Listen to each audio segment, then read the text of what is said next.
All right, welcome to another week of Bird's View. Today we have the lovely Dr. Crane, and we have a returning guest, Miss Marlena.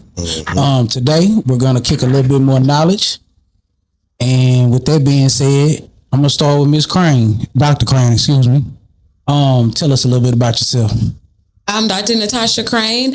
I have been in education for over 20 years. I'm currently the Assistant Superintendent in Marshall ISD, Longview native, East Texas born and raised. Excited to be here. Thank you for having me. Got you. Miss Cooper. Yeah. What's new? Everything. You want a little introduction, or let them know. Let the people know who might not see us. Okay. My name is Marlena Cooper. I ran for state rep in the last session. I am a community activist, community engagement person. Consultant. I run a construction management company, and I'm again excited to be here to give some information and some knowledge about what's going on. Okay. Cool. Provide a little political, perspective. Gotcha. And I am also in the background. Gotcha. Can I ask you, what got you into what do you do specifically? You say you're Dr. Crane, you run schools, or what do you do for Marshall? Sure. I'm the Assistant Superintendent of Curriculum and Instruction. Okay. And so anything that deals with teaching and learning, I supervise anything from PE to fine arts to special ed to counseling services, all of the content specialists. I supervise the curriculum, the assessment, so what's being taught, how it's taught, when it's taught, as well as different programs that we have. We have a college prep program called AVID, and it stands for Advancement via Individual Determination, and it's for first generational college-bound students. And so that's a district-wide program that I'm very passionate about because, again, it's for first generational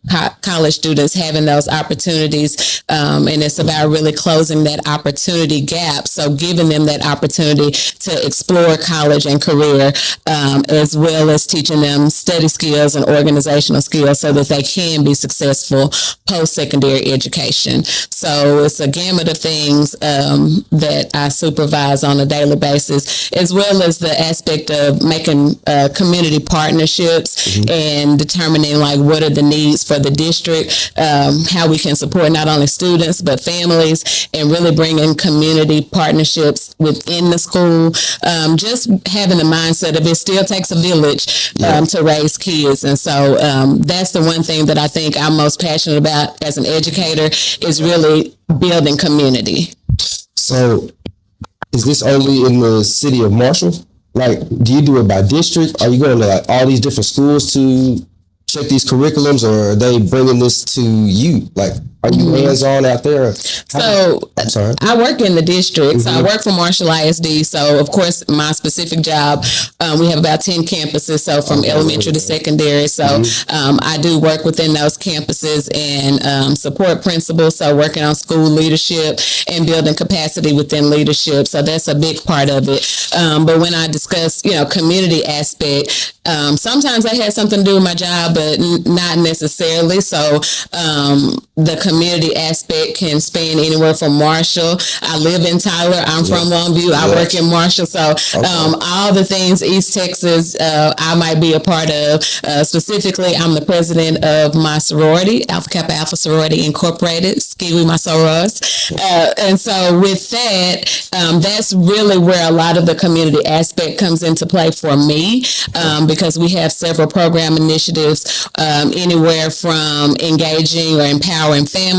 Social justice is where I get opportunity to work with Ms. Cooper quite a bit, as well as we have a program where we provide food for students after school. We also have environmental program where we go out and we plant trees. We have community gardens and things like that. And so there's a lot of different things that, community-wise that I'm really invested in.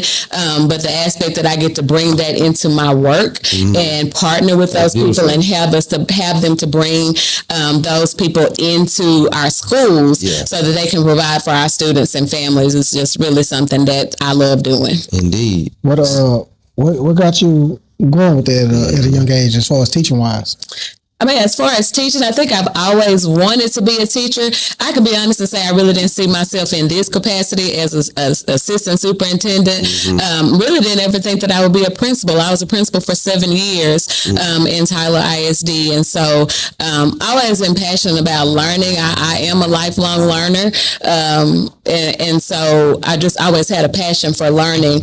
And then just being able to help others grow, seeing the success in others. And as I said, with the AVID program that we have, I'm really passionate about first generation people being able to have that opportunity.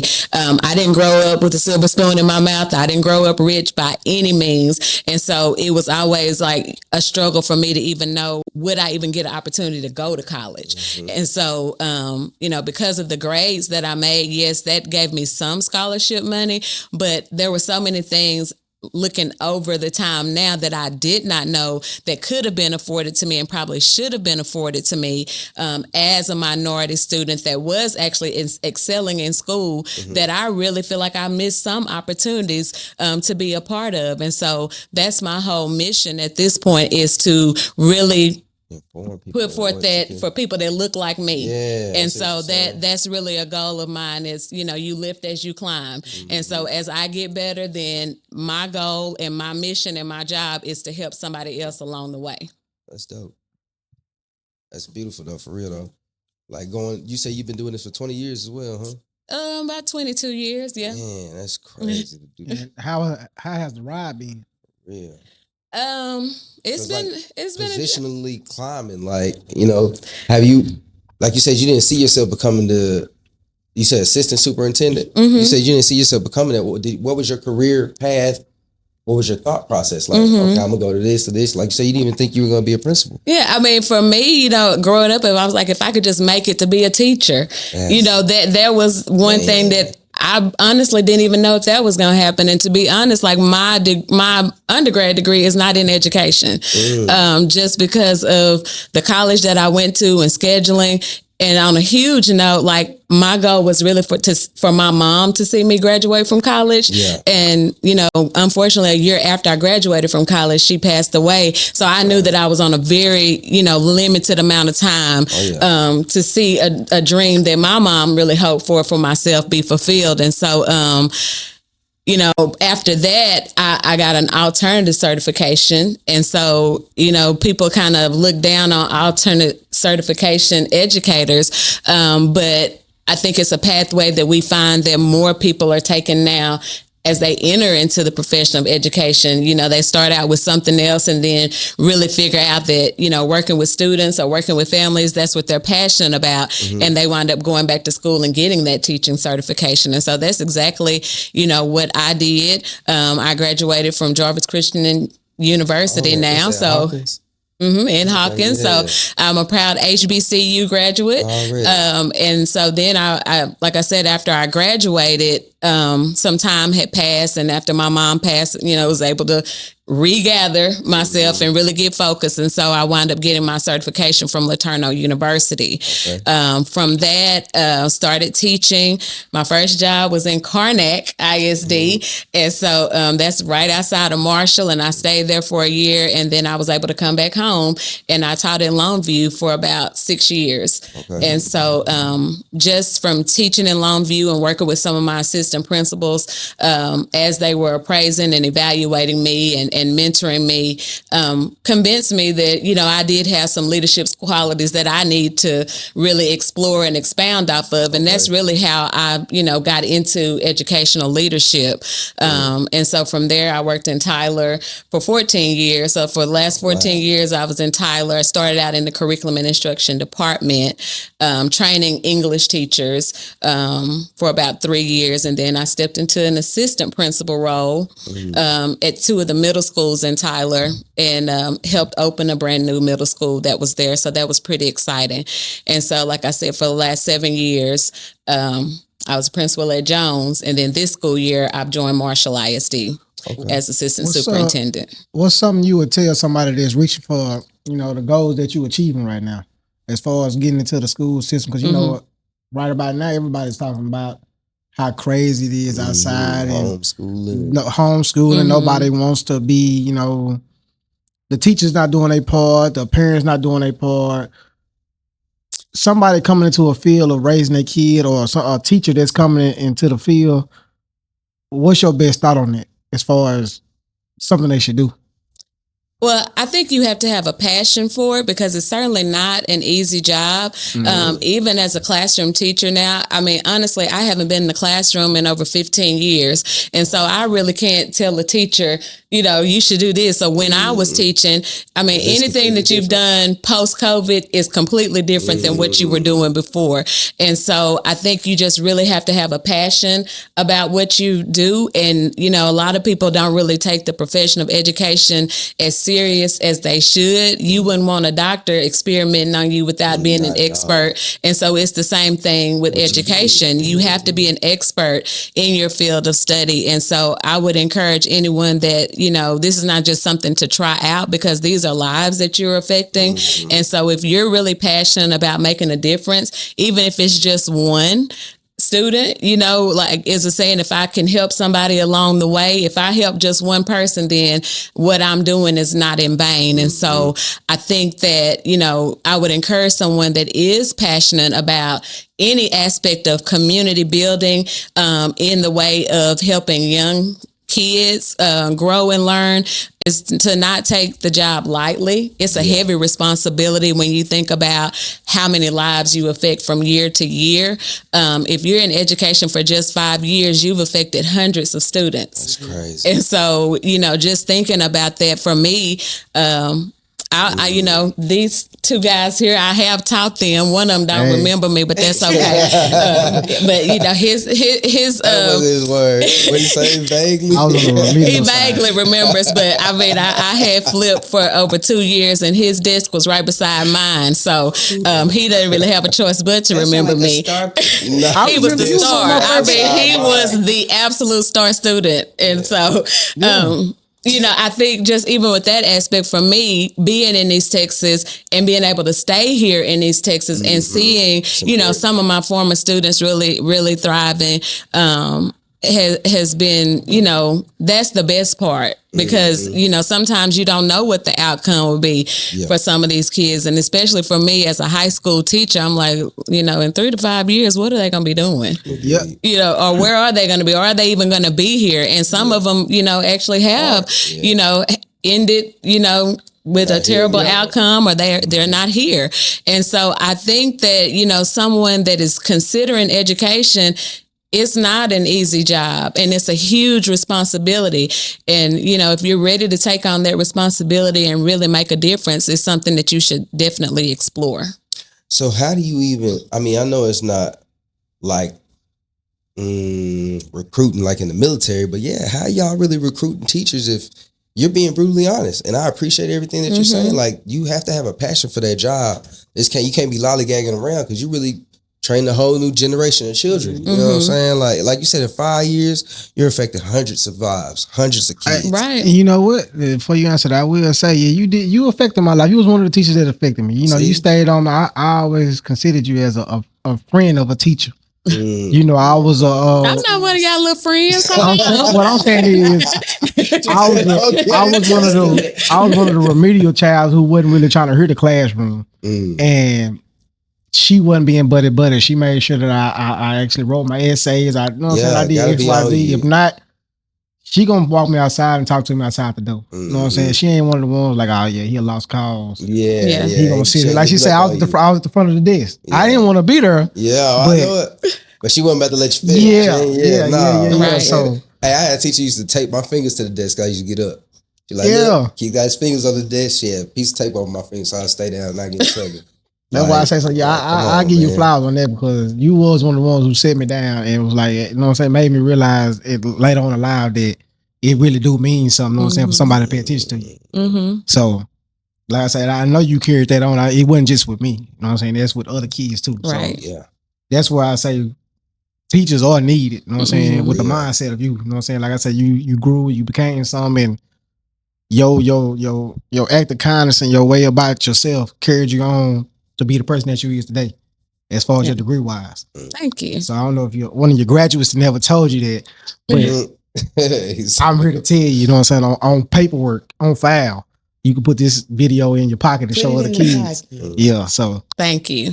And it ain't just because you're on camera neither. I actually like. I think that's an honor for educators to hear that from their former students. As a person who also got an alternative certification and went into a inner city public school to teach, I understand that it is because I only taught for 3 years in the K through 12 system, and I spent a lot of my time teaching on the collegiate level and the junior college level. But there is a difference, and the impact that you make is lifelong. But the most important thing is, like you said, you have to have a passion for that, because you have to understand you're running into so many different personalities. Right. You're being introduced to so many different people, and you're shaping how they become once they leave your classroom. So it really is, again, like I said, you have to have a passion for it. But even in the recruitment part of it is what I'm wanting to get to. As a person that got an alternative certification, I came from working for government at the time, being a practitioner in terms of economic development. And it was a transition for me to go into the classroom and to be able to manage these little people and not manage them like I was managing adults before. Right. So, there are just a lot of different aspects to teachers that people don't think about. It's not just going in and teaching a lesson. It's going in and managing behaviors. It's going in and dealing with whatever personal struggles these kids are going to. It's trying to meet their need, whatever it is, but also meet the need of 24 other people who are in the classroom who are demanding, and who need things from you. And you're just one person. And you're one person and you're doing all of this, on an humble salary. Right. On an humble salary, and not to even get into the salaries, what you're doing is on an humble salary, not taking into, and we as an outside group don't take into account the other factors that impact your life. So you have to come in as a teacher and take all your stuff, put it in the drawer until 3:15 or 4:15 when the bell rings. So, I think it's great to hear, that your students said, even despite whatever you had going on, you just discussed, you still showed up for them in a way that made a powerful impact on their life. Yeah. How did y'all friendship start? Fun story. How did our friendship start? So this is the hostess with the mostest. And so I was invited to a Friendsgiving event. And so another sorority sister and I were driving, and we were just like, we don't even know where we're going. Who is this girl? Like, who is this? She from Longview? Where is she from?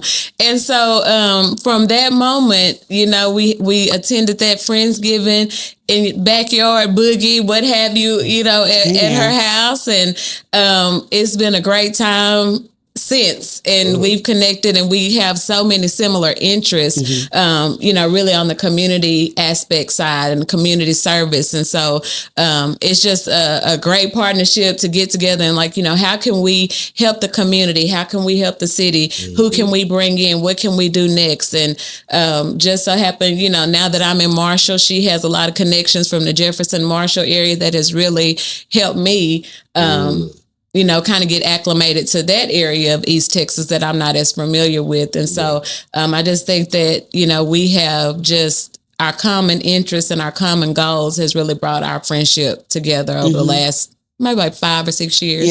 Yeah. And I think, and just even to that, I think it's just to even say, it's just important that we do things that are connected to community and resources and things like that. But just even from a personal perspective, as just a grown woman, you know what I mean? Grown Black woman, grown professional Black woman, you know what I mean? And you don't find that connection as often as you could, because there are just those underlying issues there that just resonate without you even thinking about them. But the connection with us is very good because we're able to, like you said, lift each other as we climb and really be a personal support for each other that I think a lot of women sometimes miss because of other factors that are in there. So I value the friendship because of that. Because you have to remember, there's a seat at the table for all of us, you know, and I think people are afraid to share their table, and you can't be afraid to share, you know, what you've been given. Like I'm never afraid to share with somebody a success that I have. Because, you know, you're not a leader until you build another leader that builds another leader and so forth and so on. And so anything that I have that I can share with anybody, especially with, you know, a Black woman, a professional Black woman, I'm willing to do that. And, you know, the next time, you know, I branch off an idea to her and then she comes back and flips it and turns it around to another idea that's going to benefit me the next time. And so, you know, we have to, as Black women, not have that gatekeeper mindset that somebody's going to take something from them. Because the reality is, if God is giving it to you, no man can take it away. And if it is something that you're not afforded, that means that you're going to get something better. Because what's for you, if you work hard enough for it, it's going to be for you. So with you doing this, do you plan on continuing until, I guess, when do you see yourself moving to another step? Like, do you plan on being the superintendent? Do you plan on being what's above a superintendent? That's it. That's it? Okay, so do you plan on being the actual superintendent? I think eventually, I mean, that might be the last endeavor before I retire, which is not very long. I'm almost to retirement. So that would, you know, that might be the last endeavor, you know, as well as some consultant work, keynote speaker, I you know, getting into that. And so, who knows what the future holds, but you know, it's going to be something motivating and something new and something different and something that's going to help, not only help me, but help others. What more reach or effect would you have with going from the assistant superintendent to the superintendent? Like, what's the major difference there? Well, for me, you know, I'm the assistant superintendent right now in Marshall of just curriculum and instruction. And so the way our organizational chart is, there's 3 assistant superintendents actually. And so one assistant superintendent is over finance and another one is over auxiliary service. So anything that's not dealing with teaching and learning, such as the custodians, transportation, human resources. So that superintendent is over, they're over those things. And so, you know, the next step to superintendent is just to oversee, you know, all of those departments. And so, as well as working a little bit closer with the school board, because the superintendent is hired by the school board. And so, you know, so who's the superintendent's boss? Well, the entire school board is the superintendent's boss. And so as a superintendent, you report to, you know, those board members and, you know, what decisions that are being made and how what's the impact as we make those decisions? What's the impact of those decisions towards student success? And do you have say-so on what? I'm sorry, y'all, if this is boring. No, we in it. We in it. Like, okay. So do you have impact on what those board members say? Because like you're basically sitting at a big table with all these people here. If they believe our children should be learning a certain curriculum, do you have a say so like, hey, you know what I'm saying? Like, this isn't the right style for the district that I'm in. Like, I know my children out here. Like, we should. I can give you a great example of that. So, you know, like I said, this is my first year, you know, in Marshall.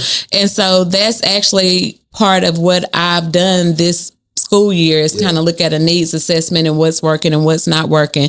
And so the way that works is if I decide to change something, which I have with my team, because I'm very collaborative in my leadership approach, we've decided to move to some other resources. And so how that happens is we get a bid, they give us a contract, a proposal, we go over that, and if we feel like that's something that we need to do, you actually present that to the board for approval.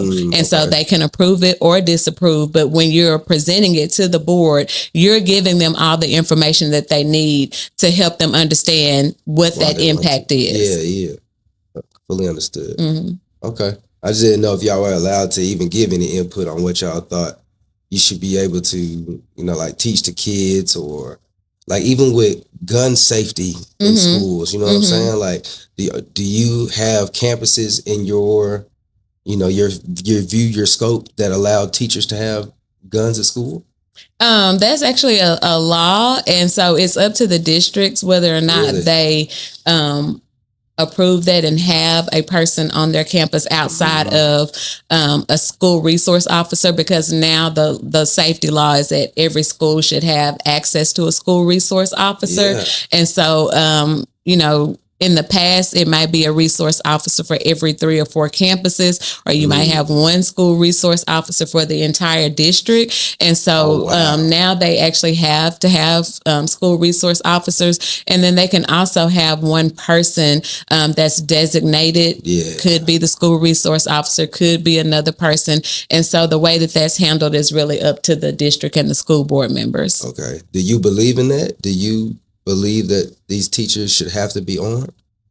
I believe that there should be some clear protocols on safety, just because of, all the things that we've seen in the media that has happened as a result of, I don't want to say necessarily carelessness, but not really having a clear system and protocol in place for school safety.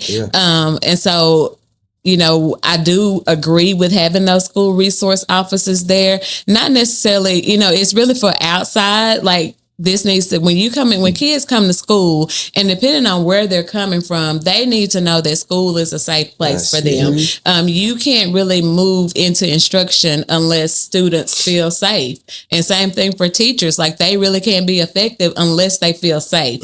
And so I do agree that there does need to be, safety protocols in place so that people can feel safe and so that we're well protected. You'll be surprised with, like I said, this is a hard job. And sometimes dealing with parents and other people, they don't necessarily have the emotional maturity or the emotional intelligence that they need to have sometimes. Or sometimes it's just emotions over logic. And sometimes we need a little help to help, kind of facilitate those things. And so that it is necessary. I agree. Do you have a position on that? Like, do you think teachers should be armed in schools, or do you believe that could be problematic with how some of these kids' mouths are nowadays, and an unstable person with a gun could be anybody? You know what I'm saying? It's not just the kids. It could be anybody in there.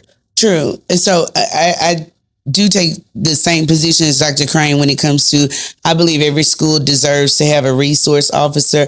I'm not one that's necessarily in favor of arming teachers and support staff or just school staff outside of the resource officer, because again, like you said, we just don't know what their personal, take is on things. We don't know if they have the emotional intelligence or maturity, as you said, to be able to make a decision, a snap decision.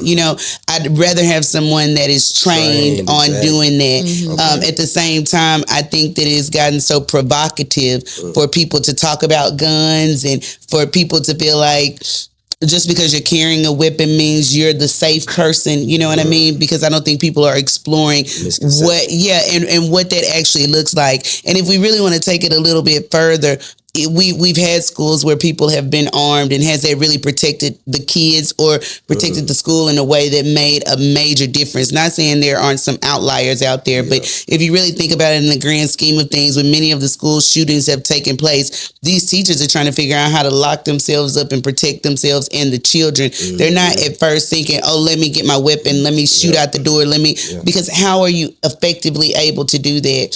So, I do believe that there should be those resource officers, but I'm not necessarily in favor of just, and I don't want to say random, just staff or people who are within the school having that. Again, we're all adults, we're all humans, things happen, people make snap decisions. There's always going to be a what if, and what we definitely want to do is make sure that we are cautious of what those what ifs can be. And the only way to really manage those things is by giving that back to those resource officers. Okay. I mean, I think I've always said, I am a gun advocate. I support, people carrying guns and the right to carry your weapon, but I do not believe that little kids should be getting blown up at school. I agree.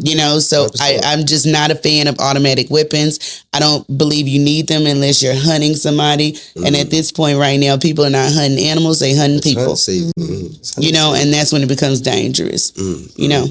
Have you always been a gun advocate? Absolutely. I shot my first BB gun at 7.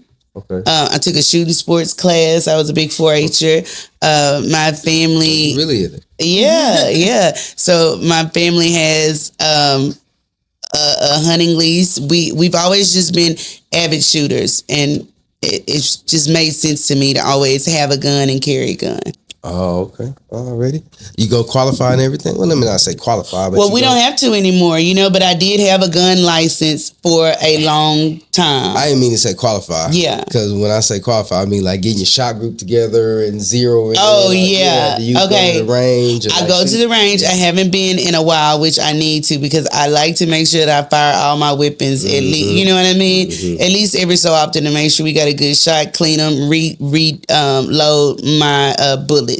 But yeah, I do think going to the range is important. I think it's important to know how to shoot your weapon, and you have the weapon that's proper for you. I agree. So I think those things are really important. And again, in our culture, we are so used to saying, either we don't need them or it's the crooks and the criminals that's got them. When in all actuality, most homes need weapons. Yeah. You know what I mean? It's a safety thing for me. Not saying that I'm going to pull my weapon every time, but you're not going to come in on me. And you're not going to pull up on me. And you're not going to walk up on me. And that's just it. Are you willing to tackle them at the door? I'm willing to shoot them at the door. I don't like to. There's a shotgun at my door. I'm sorry, are you gonna get run around the door? Are you gonna if they try to barge their way in? Are you going straight wrestling or you? No, we're not wrestling. We popping off immediately because I'm not gonna wrestle you. I'm not gonna put myself in that situation. No, I'm gonna deal with it right up front, and that's why I always tell people there's always gonna be protection for me at every entry and exit point of my home. And there's always going to be protection for me on my person when I leave my home. And that's just, the way it is. I've been, in my singleness for a while. Yeah. And so there's not there's tactics to that. And also there's just a feeling of feeling secure and safe and protected. If I don't per se have a person over here to help me to feel that way, I got a piece that's gonna help you feel that way. And a piece that's a and another piece. You know what I mean? Is there a difference? Is it more of a worth feeling, or is it like you got to think twice? Like, I don't got this person on the side of me, so is it more? Are you more aware now?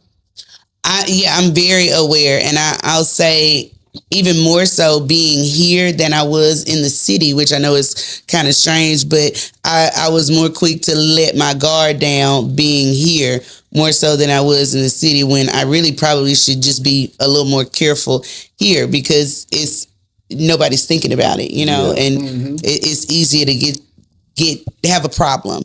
But having someone, I think there is a sense of feeling safe there, but I mean, I might have to protect him. Shoot, I don't know what's gonna happen, But I think about it more when there's not a person there. Yeah. I can understand that. Okay. That's cool. The election, last time we had you on, you was running, you was doing your thing. How did that work out? It didn't work out the way we wanted it to, but it worked out the way I think it needed to, because it allowed people to open their eyes and kind of see what the state of not only our country is in, but it's allowing people to see the state of our community and of our city. It really also opened a lot of people's eyes and mine as well to the divisiveness that is going on right now within, again, our community and our city, and a lot of times within our own culture, the fight against who's right, who's wrong, and just really being able to examine that and be able for people to really understand that this is a rich poor issue. It's not a black white issue, you know, and it's bigger than what people made it about. They were so focused on race until they lost sight of what was really important, which is your well-being, your health, your economic status, you know, whether you can keep food on the table and pay for the food to be on the table, the way your children are educated. Are they, you know, especially now with the voucher bill being passed in the Senate, in the state Senate, and now being in the House, you know, how are your children going to be educated, and can you afford to educate your children now when in the beginning you didn't have to, you know? So I think the way the election turned out opened a lot of people's eyes to a lot of things, and hopefully now they'll take into consideration their family and their person more so than their party. How did it affect you mentally? As far as, I mean, it was hard. I will not lie. I believe we ran a good race for me to come out. This is the first time a Democrat ran in over 30 years. First time for a woman. First time for an African American. For us to come through and cut the margin by 25%, I think was great. And it was hard. It was difficult. It was mentally draining because you're fighting against so many things when you think everything should be coming together. There should be a cohesiveness, a real one band, one sound. And I don't think that we were able to get there as a community, as a whole, and as a party. And so it took some time to come out of it. I'll say that it's taken some time to just kind of reconcile not only how the results ended up, but how I am now, who I am now, and what this looks like moving forward. You know, do we go into another run? What does another run actually look like? What should we be running for? And how is that going to affect my family again? You know, so it's been a tough run, but we're on the other side of it, really making some hard decisions. So I would tell anybody that wants to run for an office, especially in rural East Texas, but get your money, man, and get your money right. You know what I mean? Like, in all honesty, because that's what it's going to take. It's going to take money. And it's, you know, and we as a community and as a culture and as a group, we have to understand that we got to put our money behind our people if we want them to move forward and progress. That's what I was going to ask you. Dealing with your culture, do you feel like you said something about it earlier, but I mean, as far as just looking at them, is it hurting to see how the mind works and how it kind of veers off of the help that we need to actually proceed and grow in our culture?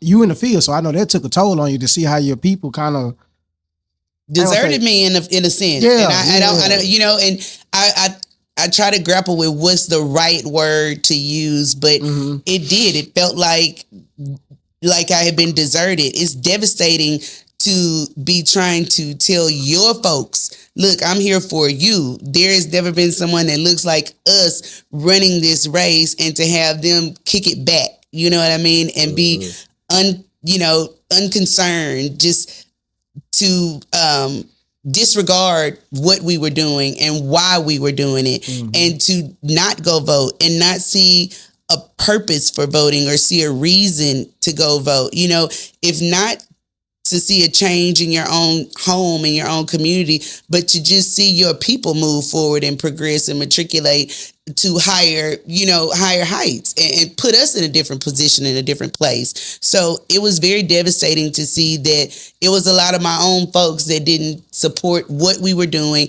and support the movement that we were trying to make it better for our folks. Do you think it's a media trend?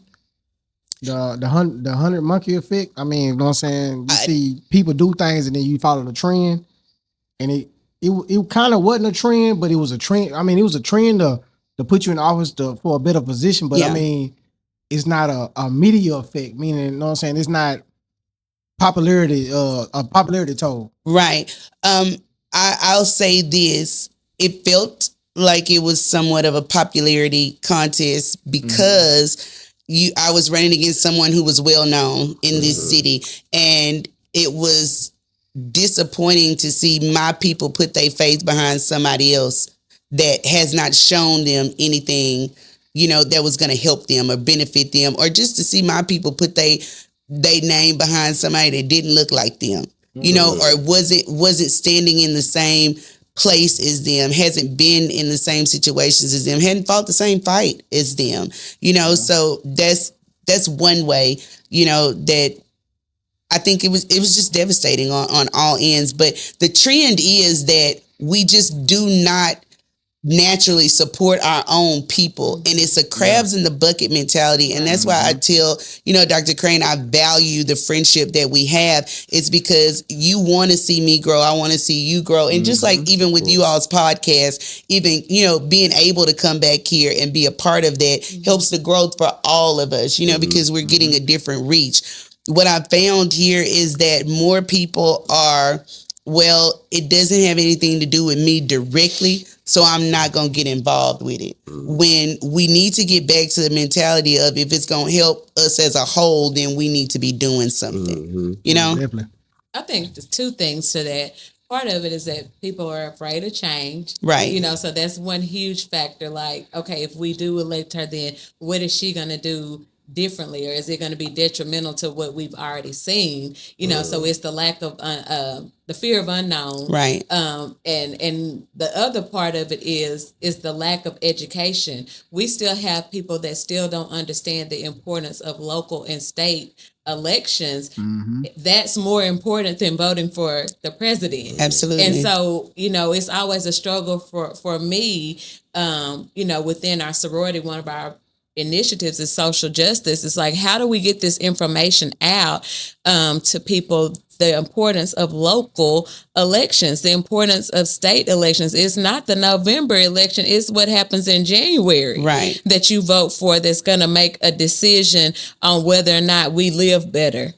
And so I think, you know, how do we educate our people?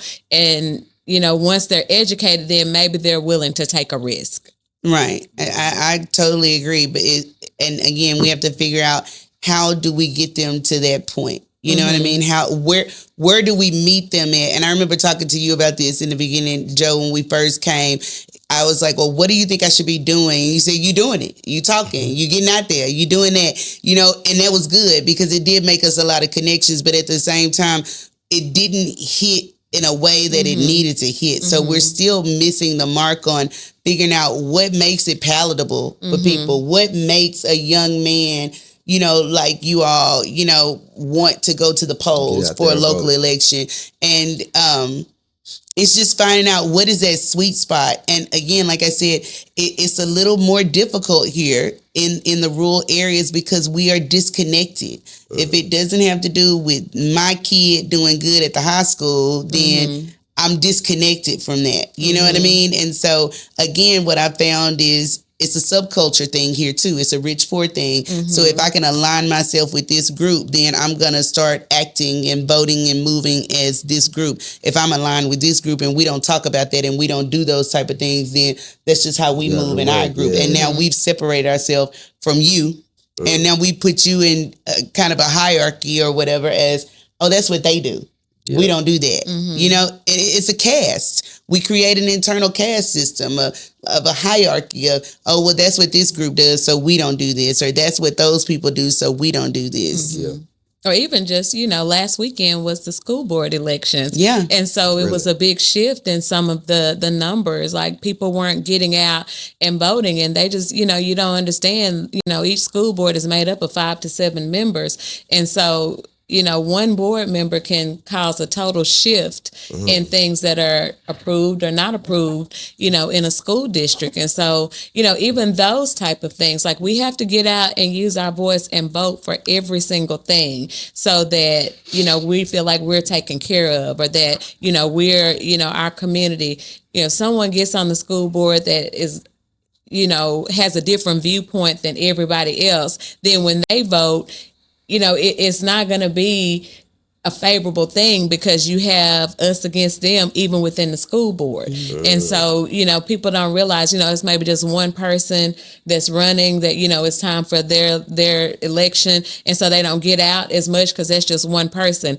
But one person on a board can really change the dynamic of everything that, a school system has been working hard towards. Yeah. That's from getting a bond passed, that's to the curriculum, that's for, decisions made for athletics, all types of things. And so it only takes one person to come in and disrupt or not be on the same page as everyone has been on. And so people don't really realize that. And then they'll complain, well, what's happening, at the schools? Well, did you vote for the school board member that would have made the difference for your child? And so I think, that's something, how do we get that word out to people that anytime there's an opportunity to vote, your voice needs to be heard. And to run. Everybody should be looking at run. Even you all should be looking at, what can I run for? Even if it's a city, not even city council, whatever it is, a city commission, whatever it is, we should all have a presence. And that's where, we're really lacking because again, people don't feel like they can do it. We just need to start putting people in position. People just need to run. Right. But don't you think, so is it not like how you said teaching is? Because if you don't have the passion for it, should it be something that you're in? And I'm not saying don't have the passion for helping your people, but having the passion to get out and be, I guess, in the political space. Like how you said it was very, what's the word I could use? How it hurt you that you didn't, win the race. Yeah. But you're still there culturally for your people. You're trying to help build them back up. But what if, like I said, your call is not in the political space? I just think there's room for everybody. If your call is not in the political space, maybe your call is providing finances to the people who are, or providing support, in whatever arena that you have, some resources in. We all can play a part in doing something. I also believe that one of the reasons that we don't have people in position is because we have not created leaders. We are not taking young people and putting them in leadership positions or giving them the education they need to be able to lead other people or to, even have the capacity to even take in the information, to be able to put that out. They don't have the bandwidth to sit down and take that in because we're not giving them that anymore. I talked to somebody not even a few weeks ago, and we were talking about cultural things and how some cultures send their kids to Saturday school to learn more about their culture.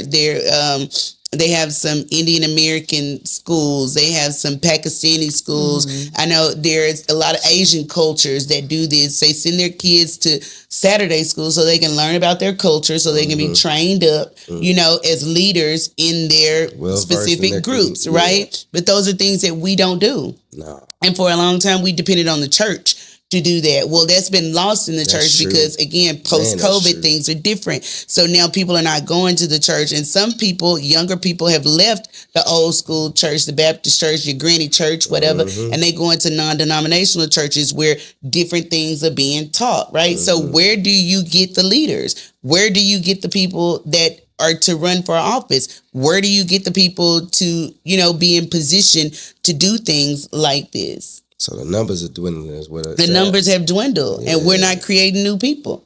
What's the turnover rate like then?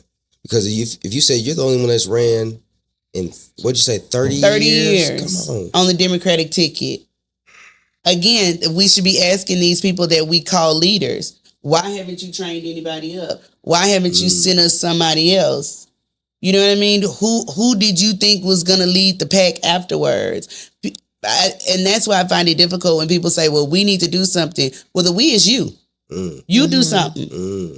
So that's just kind of the way I look at it. Now, again, we've been in this area, we've been suppressed. Our voices have been suppressed because there's still a lot of people with a slave mentality or a poverty mentality per se that just don't believe you can do it. You know, they just don't. That's right. It's like a lot of times first time college students or first generation college students. If nobody's gone to college before you, you believe you can't do it, but you can. You know what I mean? You can do that, and you can do you can do that and so much more. But if we don't have anybody pushing you in that direction, mentoring you, guiding you, giving you what you need to get there.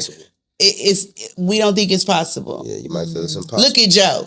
Look at you. You just a leader in your own right. You know what I mean? We were laughing about how you say you went to school when you felt like it, but who would have known back then who you become now? A successful person, doing your thing. So yeah, didn't nobody believe in me. You see what I'm saying? But look at you now. I hate to say it, but that's the problem. I mean, it's too many like older black people.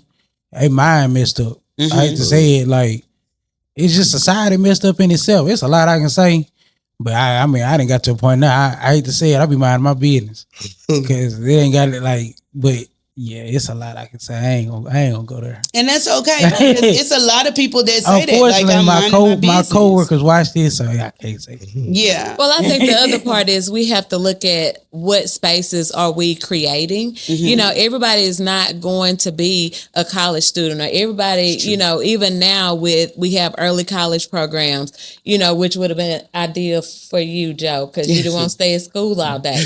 But the goal for you would be to finish, and super smart. Yes. You know, I remember, Joe, you might came 3 or 4 times, but I think you passed. What about me? But that's how smart, so that means that there's somebody that's capable, but traditional school may not be for him. So if he can do this work and get the job done and finish high school in 2.5 years versus 4 years, why not let him do it?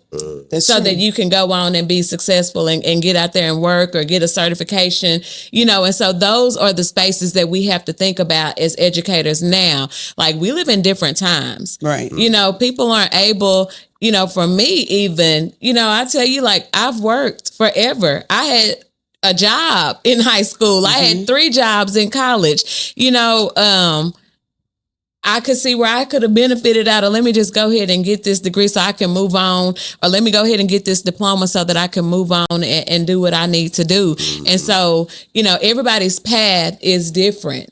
And so, fortunately, you're on the right path now, Joe. And so I think that when we look at what is the student profile, you are on the right path. You better be. You better be on the right path. But, we have to look at each student's profile is different.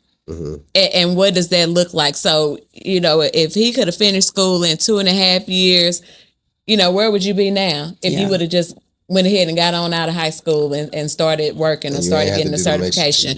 And I think now with the accountability system, we look at college and career and military readiness. And so students have to somewhat, select a pathway. And so with that pathway, it's getting them ready to either go to college or to go to the military, or, whether you're going to a traditional or 2-year, a certification like a TSTC type of where you're getting those industrial based certifications and things like that. And so we have to look at, everybody is not going to be a 4-year traditional college graduate, but we need all of those people to help evolve our society.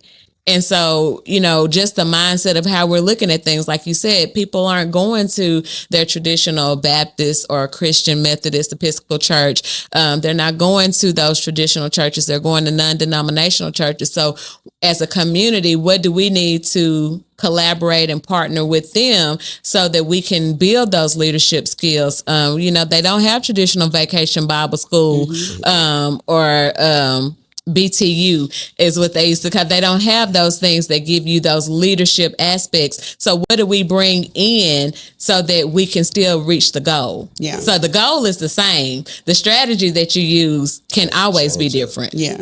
Yeah. I want to ask you about, you were speaking about first time, what you call it, generational college students? First generation college students. College students. So is this a grant, or is this like a extra program that the school offers, or that's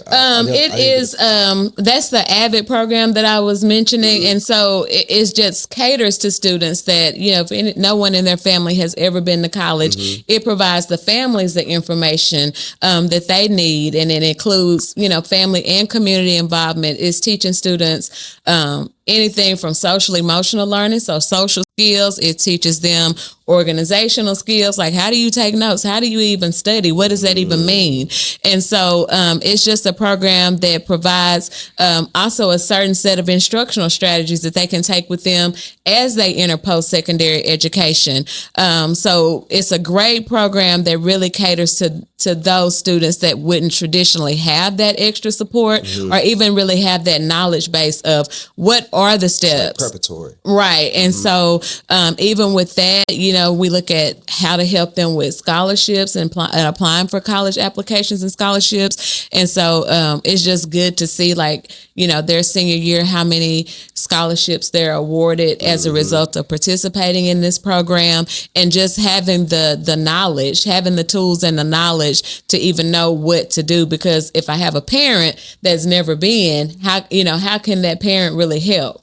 And so it's just another avenue to support those first generation college students so that they can, number one, break that cycle. Number two, close that opportunity gap. So no matter what socioeconomic status you come from, you still have the opportunity to be successful post-secondary education. So the program's free? Yes, it's a program. Well, it's not free to the district, but it's free to the students. Okay, I figured that. I figured that. That's beautiful, though. It's, like I said, when you can give back, man, I know teachers got it hard. My wife was talking about being a teacher, and she started thinking about, she's an accountant, but she was thinking about going back to school to become a teacher. And she started thinking about, climbing the ladder and where you got to be. And, you teach, she wanted to teach second and third grade, stuff like that. And she was like, you got to make that a whole other career. And she had been already doing, what she was doing. She had her master's degree and all this. She was like, I don't know. She said, that's a hard decision. And that's why when you say it as well, I'm like, man, I didn't know it was really, not to be trying to downplay it, like teacher's not a hard job. I would have never thought how passionate you have to be a teacher. And you just can't go in and, even if you have a degree, you still can't just go in and teach. You have to have a certification. Yeah. And now the certification is a little bit more, you have to have a science of teaching reading. Certification if you're in the elementary setting, and now in the state of Texas you have to have an English as a second language certification that you can teach those bilingual students or those multilingual students.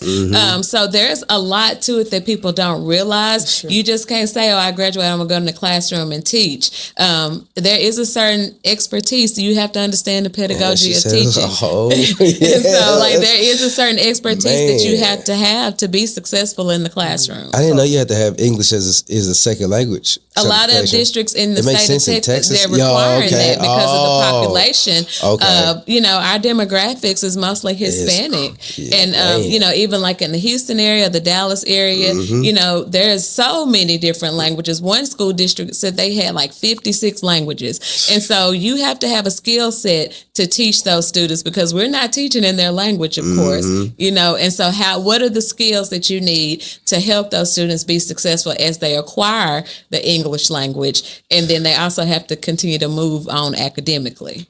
So let me ask y'all this: what's y'all end game? Because you're teaching the youth and old, but I mean you kind of aimed at the old or the voting side, and you kind of aimed at the youth. So what's y'all end game as far as knowledge and the messages y'all trying to push to the people? Okay. I was gonna. Just in general, my end game is to just make sure that I'm being the best community advocate and engaging my community in the best way to get them the knowledge that they need to do better.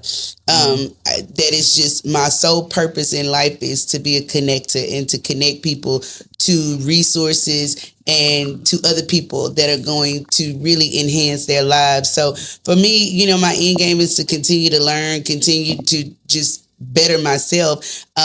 I do a lot of work on university campus now, in Marshall with HBCU. I'm doing work with the district. I'm doing work with different organizations in order to just try to bring forth one cohesive mindset that it's going to take all of us working together to get where we want to get, to do better. You know, and again, I'll say it a million times, it's one band, one sound, one team, one East Texas. And that's what I really want people to get to. And so, again, my end game is to just get as many people as I can on board with understanding that if we work together, we can get where we want to be. If we start working as a community, working as one team, instead of being so divisive as in what you have, what I don't have, or what your color is versus what my color is, that we can come together and figure some things out. So again, I just want to continue to push that work here in East Texas. And people always ask, well, do you not want to do something on a national stage? Do you not want to do something bigger? This is big for me, because this is what is going to take my family and, you know, people in my community to higher heights. And that's what's most important to me. When I moved back home, I knew that it was important for me to be here because of the work that needed to be done. I'm from Jefferson, Texas. I try to tell people, look, straight up, everything I do is going to impact Jefferson, Texas. Everything about me is a reflection of Jefferson, Texas. You know, no matter where I live, no matter where I am in the world. And so, again, it's just important to me to make sure that I'm doing things to leave Jefferson a better place and to make East Texas a better place. And let me ask you one last question on it. A lot of people say once empowered in the office, it's always money driven. Yeah. It's basically how they say, Elon Musk got his hand in Trump pocket. How does that affect you as far as basically, you know, if you was to get elected, do you feel like that would play a part as somebody's funding your campaign, or they're contributing to your campaign? Does their voice strongly opinionate the outcome of your actions, and as far as, you know what I'm saying, if you was elected? For me personally, no, my voice is driven by the people. I'm elected by the people, and that's who puts me in there. If your money if you believe that your money should move me, you should keep your money. Okay. You know, and that's where I'm at it. When it comes to like Elon was already getting so much. He has so many government contracts, you know, so for him, it's definitely advantageous of him to have his hand in the man that's going to make sure he can get more contracts. For me, it's more important for me to take the money that we give and to be able to push our agenda, which is helping people get educated on what they need. Your message is the same no matter what. It's going to be the same no matter what, because it's just not. You know, again, my passion is not to be in position, but to put people in the right position. So it's bigger than me. You know what I mean? It's just bigger than me. And for me, having the money and the resources just puts us to be able to put people in position. Yeah, in the next step. You can't move without money. You know, so I hope people understand that it's going to take money. Right. And there are people that are going to donate more money to the campaign, but it doesn't mean that their voice is any bigger than yours. Your dollar is the same as their million. So every dollar count, basically. Every 50 cent count, you know, in the grand scheme of things. That's, you know, I think about when I was in college and I didn't have a lot of money again, but I was there and looking like I did, but I didn't. But I remember my grandmother would send me washing quarters every month. And it meant, see, that kind of messed my heart, but it meant so much to her to be able to send me that $10, $20 worth of washing quarters. And that made a difference in my life more than any other gifts or any other money that I could have gotten, because I knew that what she was doing was pouring into me to make sure not only I had clean clothes, I looked good, smelled good, and I was showing up in a way that I could compete with other people. You're presentable. Right? Yeah. Yeah. And that's important. On your end, Dr. Crane, what you got as far as what you're aiming for as the youth, as your end game? When they graduate, what is your expectations as far as they make you feel good about them walking out into life, into the...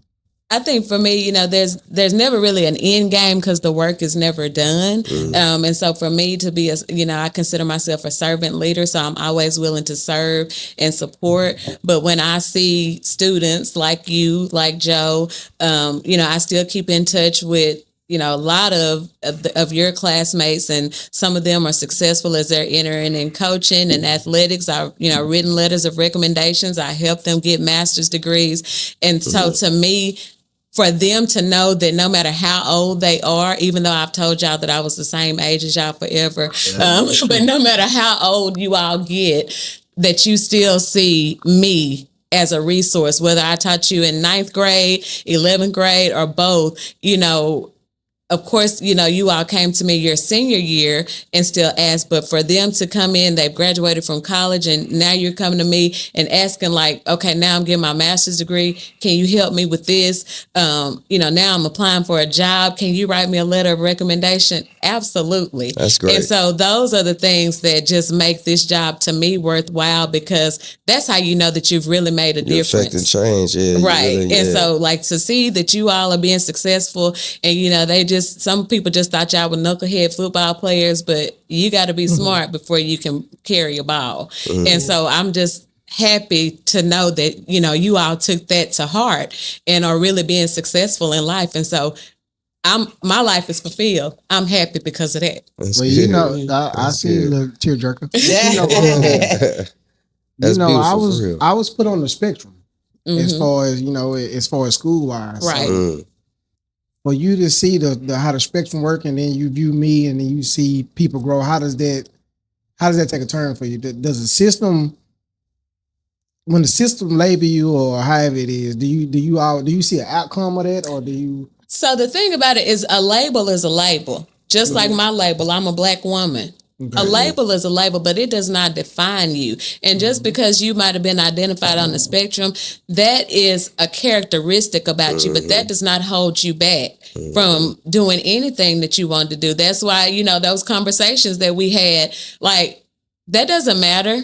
The reason for special education is to provide the support that you need. That is why they have these services. It's not to categorize you and put you off to the side. It's to provide the resources and the support that you need to be successful. It's not to hold you back, or it's not to limit you. And so you really have to have that mindset of when someone is given a certain label, whether it's special education, whether it is any type of mental incapability, that label is not definitive. That label just means that that's a characteristic and you need a different coping mechanism, or you need a different strategy, because the end goal is that whatever it is, success is within reach. And so as educators, that is the mindset that we have to have for any student. Everybody, so I believe all students can learn. Well, if you really believe that, what tools are you putting in place for those students to be successful no matter what? And what do you think success looks like? And so you have to really change your mindset of what does success look like. Like I said, a traditional high school student versus a student that can get it done in 2 years. The end goal is that they still walk away with a high school diploma. And so the strategy that you use may be different because you have this label or this characteristic, but you can still get to that same end goal. So do you think that school is for everybody? As far as, yes. I mean, you saying the same thing as far as Joe, but at the same time, do you think that some kids walking to school, do you think that it's for everybody? Because you got some people that actually learn by experience, meaning they work with their hands, they learn by example. I'm a proponent of public education no matter what. I think that, as we evolve in our system of education, that we create those spaces and those avenues to where, if there is someone that is not able to do what we consider traditional education, that we create a different path. And then again, changing that mindset of what is traditional education? What does that really mean? Because again, you have to look at the end goal. And if the end goal is to help somebody obtain a diploma so that they can be successful in society, we need to do whatever that is that's going to create that pathway and that avenue for it. Okay. Yeah, that makes a lot of sense. So going forward, with y'all day to day, like you say, Marlene, your message is to get people to understand that we all are one and we all, reaching toward the same goal. And at times, like you say, people can be blind to it and it's a hard way of weaving through that. What do you think that, like, the first step to that is? The first step is meeting people where they at. you know, meeting people where they are. And so, like I said, I'm doing some work over at Wiley at the HBCU, meeting those young people where they are, providing resources, opportunity, and knowledge for them to be able to progress and come into leadership and educate other people. So for me, I don't want to say it's ever too late for people in my age range or my age group, because it's never too late for people to change and to understand change. But we have to start with younger people because they are the ones that are going to be making decisions for us, you know, moving forward. So that's where I'm starting. And I started at HBCU because I know it's us that we need to be, you know, really working hard to reach. And from there, I'm just trying to pour out and really just touch people in different groups that I might not have touched before. So I'm going into spaces that I possibly would not have gone into before, but I'm going into those spaces boldly and confident, knowing that my message is clear. We are one group of people and we are all suffering the same. And if we don't come together to try to fix it, we are going to continue to fall apart. That's Medicare affects everybody. Education affects everybody. And, you know, your healthcare affects everybody. The economics of what's happening with these tariffs and the thought of tariffs and, you know, all of those things, they affect everybody as a whole. And people need to come to the realization that I really am my brothers and my sisters' keeper. I really am. And if my neighbor's house is burning down, it don't matter what color my neighbor is, I'm going to save my neighbor and stop their house from burning down. That's just what, you know, where we're starting, is to just try to get people to understand that's where we're at. That's the mission. I didn't really realize, I guess, if people wanted to become teachers or be in politics, I really thought that's kind of what people went to, like fraternities, sororities, stuff like that, was for the connections, correct? Right. So does that tend to pay off later on in life, like as you build up further in your career? I would say, you know, for us, for Black people that are in Black, you know, Greek letter organizations, you know, sometimes in, you know, traditional, you know, primarily white institutions, PWIs. They got the Greek. They have Greek life, but it stops when they graduate. And so for us, in Black Greek letter organizations, it truly is a lifelong journey. You know, like I've been a member of my sorority for, this is year 26. And so I'm now the chapter president here in Longview. Wow. But you know, we go to conferences, we go to leadership seminars, and we're able to learn and grow not only within the organization, but we're able to grow as professionals. We're able to obtain credit, you know, from going to professional workshops there. Just went to something last week in Little Rock. But the connections that you build are truly international. And so, you know, when I travel by myself, you know, my family, they may be a little bit like, okay, you're going by yourself. I'm not ever by myself because I'm going to meet a sorrow along the way. I'm going to hook up with somebody. I could put it in the chat. Hey, I'm traveling to such and such. You know, is there a sorrow that can meet with me? I'm going to Alabama next month. I'm not going to be by myself, but I'm traveling by myself because I know that I'm going to meet a sorrow there that is likely in education just like me, that I can, you know, if I need something, they're just a phone call away. Worldwide. But if I need to make a connection to learn something new, or if I'm trying to figure out something within my job, there's another assistant superintendent that, you know, I can connect with, or a superintendent that I can connect with that's within my sorority, and we build that connection. And so, you know, people may think about just the undergrad aspect of being in a sorority, but it is about service. It's about the service. It's about making those connections, and it's about growing professionally. And you say you're the president of your sorority. I don't know how to say it correctly, but you say you're the president, correct? Yes, I'm the president of Epsilon Zeta Omega chapter, which is here in Longview. And so that is a local chapter of the international sorority, Alpha Kappa Alpha Sorority Incorporated. Okay, and you joined that while you were at Jarvis? I did join while I was at Jarvis, spring 99. What got you into that? You know what? I'm going to be honest, like my third grade year, Madeline Scott started mentoring me. And by the time I got in fifth grade, she was my fifth grade teacher. just several teachers that I had in elementary that I admired so much were women of Alpha Kappa Alpha. And so, early you know, influence. I just wanted to be like them in every aspect of my life. And just so happened, you know, they were Alpha Kappa Alpha women. And so, you know, it wasn't even a second thought when I had an opportunity to initiate. Like, I didn't have to figure out what I wanted to be. I knew I wanted to be an Alpha Kappa Alpha woman because I knew that I wanted to be like Madeline Scott. You know, she was my biggest influence in education. Okay. Who would you say your influence was? My mother.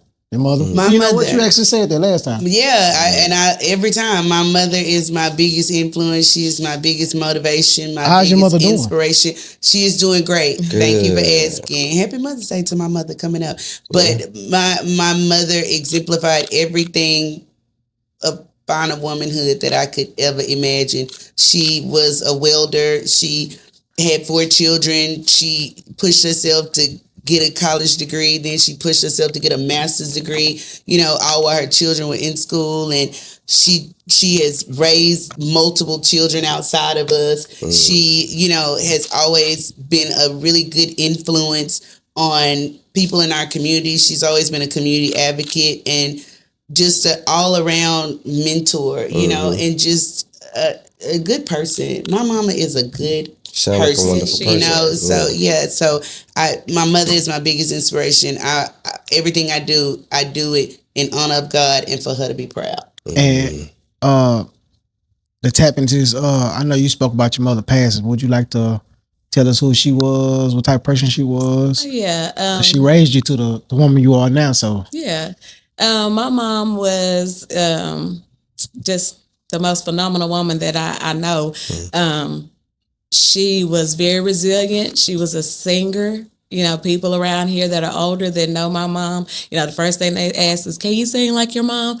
And my answer is, I'm an educator. But, what's your mom's name? My mom's name is Barbara Johnson. Barbara Johnson. And so she was a beautician. She was a makeup artist. And so, you know, all the things that I learned about hair and makeup, you know, I learned that from my mom. Like that was I'm an only child. So it was just me and her. And so that was the ultimate play date was learning how to put on makeup. And so people ask all the time, who does your makeup? I learned that from my mom. And so, you know, one of the biggest honors in her passing was for me to go in and do her hair and her makeup. Because that was like my last play date with her. Yeah. And so she was a strong woman and, you know, she faced a lot. She was the only girl in her family. So she was, you know, just very nurturing to all of us, very nurturing to her brothers, to my uncles. I have 3 uncles and, you know, just she was really the glue that kind of kept everybody together. She took care of everybody's kids. I want to tend to think that my disciplinarian style is because of her. Like she raised everybody's kids. She taught, you know, everybody's kids. She kept everybody's kids in line. And I guess like for me, that's why, you know, being an educator, like discipline kids and getting them to do what they needed to do and getting them to sit down and focus, that was never difficult for me. I was always able to build relationships, not that they liked what I said or did every time. But I feel like in those moments where I had to correct them, they knew that I was really doing it out of love and for their best interest. Yeah, like and so, it ain't nothing personal, ain't nothing. And that's why I gotta tell my kids, like, I'll say this, unfortunately, the school district we're in, we're having some problems with racism as well, though, and which is crazy because, I mean, you know, I dealt with racism when I was in school in certain parts and this, that, and the third, but you don't really think about it when it's black people doing it as well. But out there in Hallsville, man, these white kids, and I don't even like to point out race a lot, but these white kids is above and beyond with this racism stuff out there. And what's that, Harrison County? Well, they've been emboldened by what's going on in the country. I don't know, because we go to the same school, we do the same problem. You see what I'm 2 saying? different, and we ain't even had the discussion. Really? But as far as us at home, it's a problem. It's a problem. I just again feel like they have been emboldened to be bold and say things that they wouldn't have said before because they know that there are no repercussions. Oh, there's repercussions. My son checked one of them. Well, of course, that in terms of repercussions, in terms of us, but I'm saying on a greater scheme, they know my daddy got away with saying this, so I feel like I'm gonna test it, just like a child, right? They're gonna test everything and see, So it's good that your son said something to him and checked him on it, but will he go back and do that again to somebody else, or will and that that's work? the bigger issue with that. I think that's the problem we're at now. That's the bigger issue. That's the problem we're at now. It's to the point where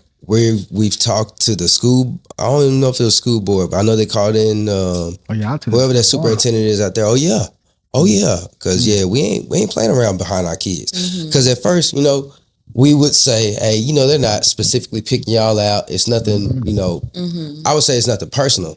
But then when it did become personal, and you shooting rubber bands in only my kid's head and calling my kid this word and expecting him not to do nothing back because the bus monitors aren't paying no attention to it.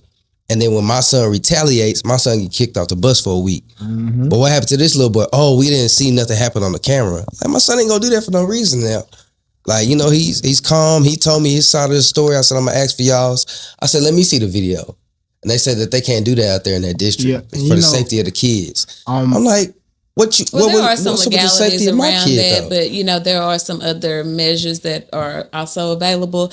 And just for me, that's people always say, well, you stayed in East Texas, just like Marlena said, like I have that. This is my assignment is to be here and be an advocate, for us. Yeah, and there's no point in me moving away, and what impact when I can have an impact on helping people that I know personally. That and if we all move to the city for opportunity, then what happens to the people here in this community? That's true. And so I've been fortunate, I've been blessed to be able to climb the ladder of success, if you will, right here in East Texas. But that's because that was my request to God, is to let me be able to stay here and serve my own community, so that when things like this happen, there's no bias. There could be somebody there that can support them and provide an avenue to be solutions driven. And so sometimes, there is gatekeeping. You don't have the information that you need.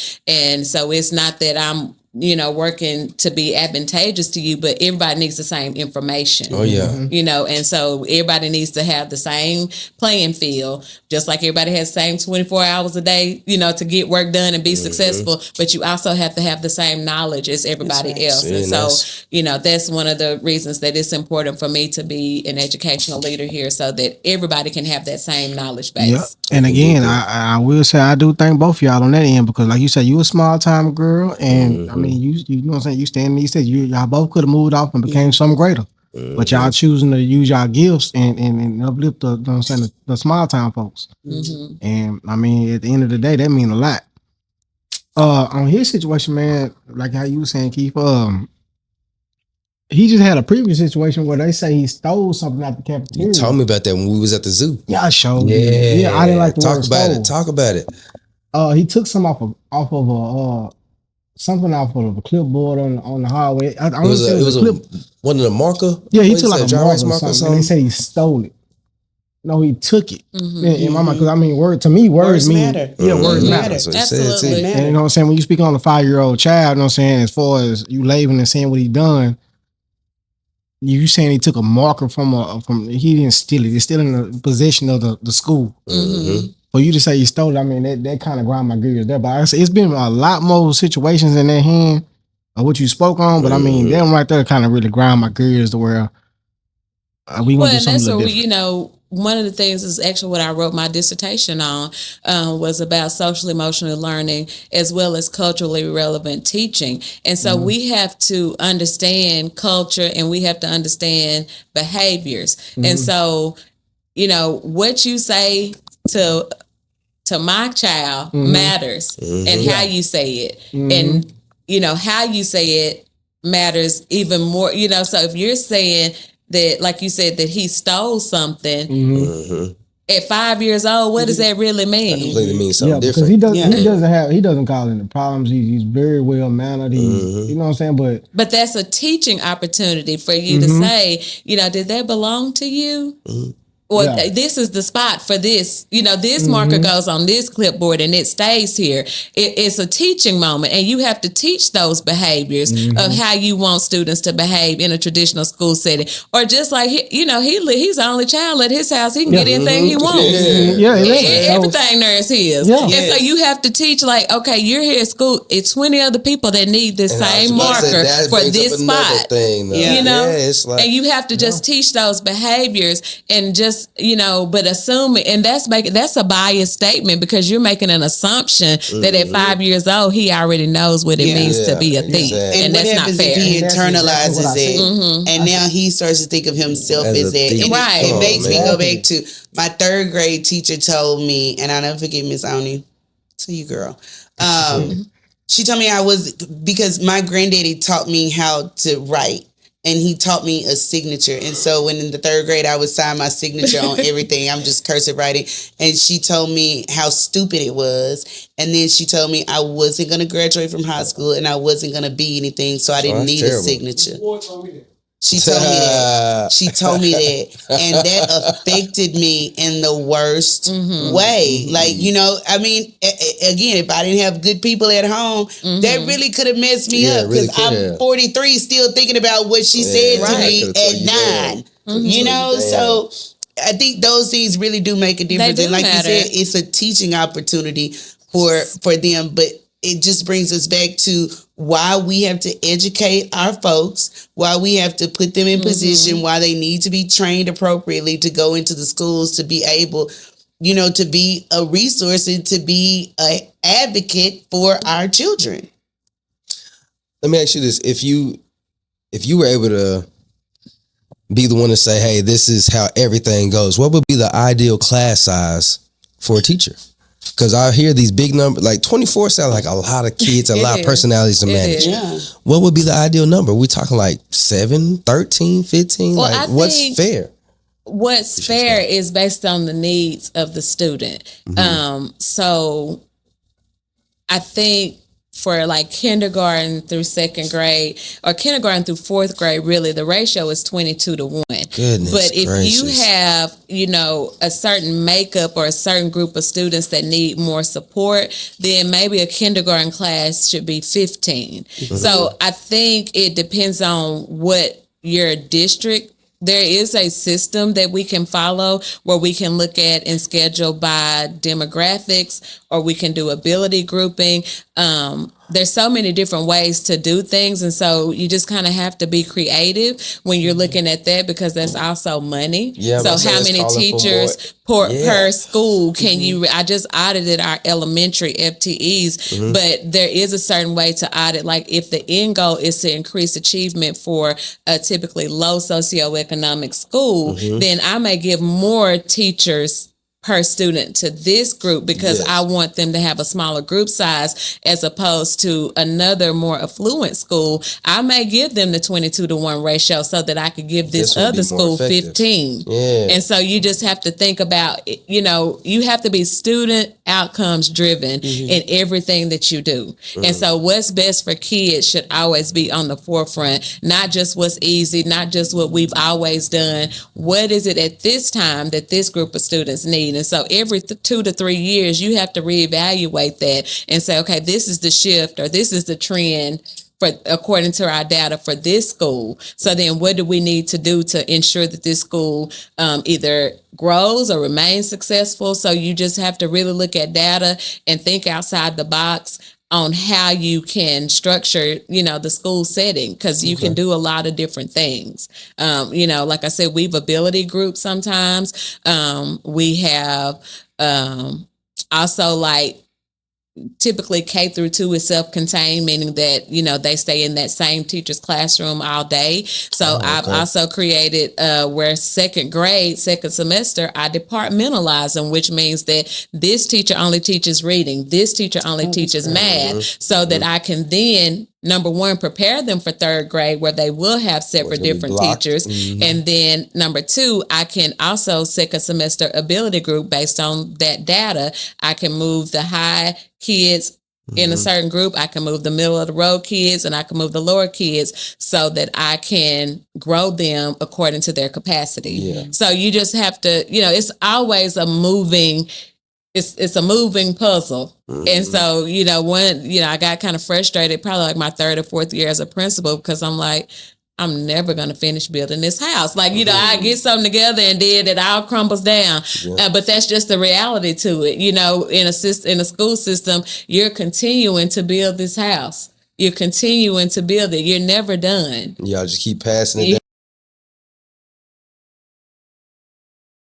Makeup. I now, I need to remodel this. I need to restructure this. Yeah. So is there I know you say y'all have that program, for first time college students, but do you have like a mentorship to kind of tag off what Flip asked?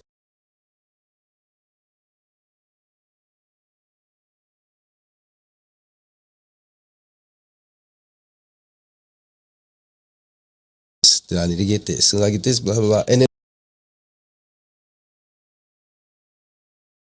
there's several things. I'm also the president of Tyler Alliance of Black School Educators. Hey. And so we provide professional development. It's a great networking opportunity.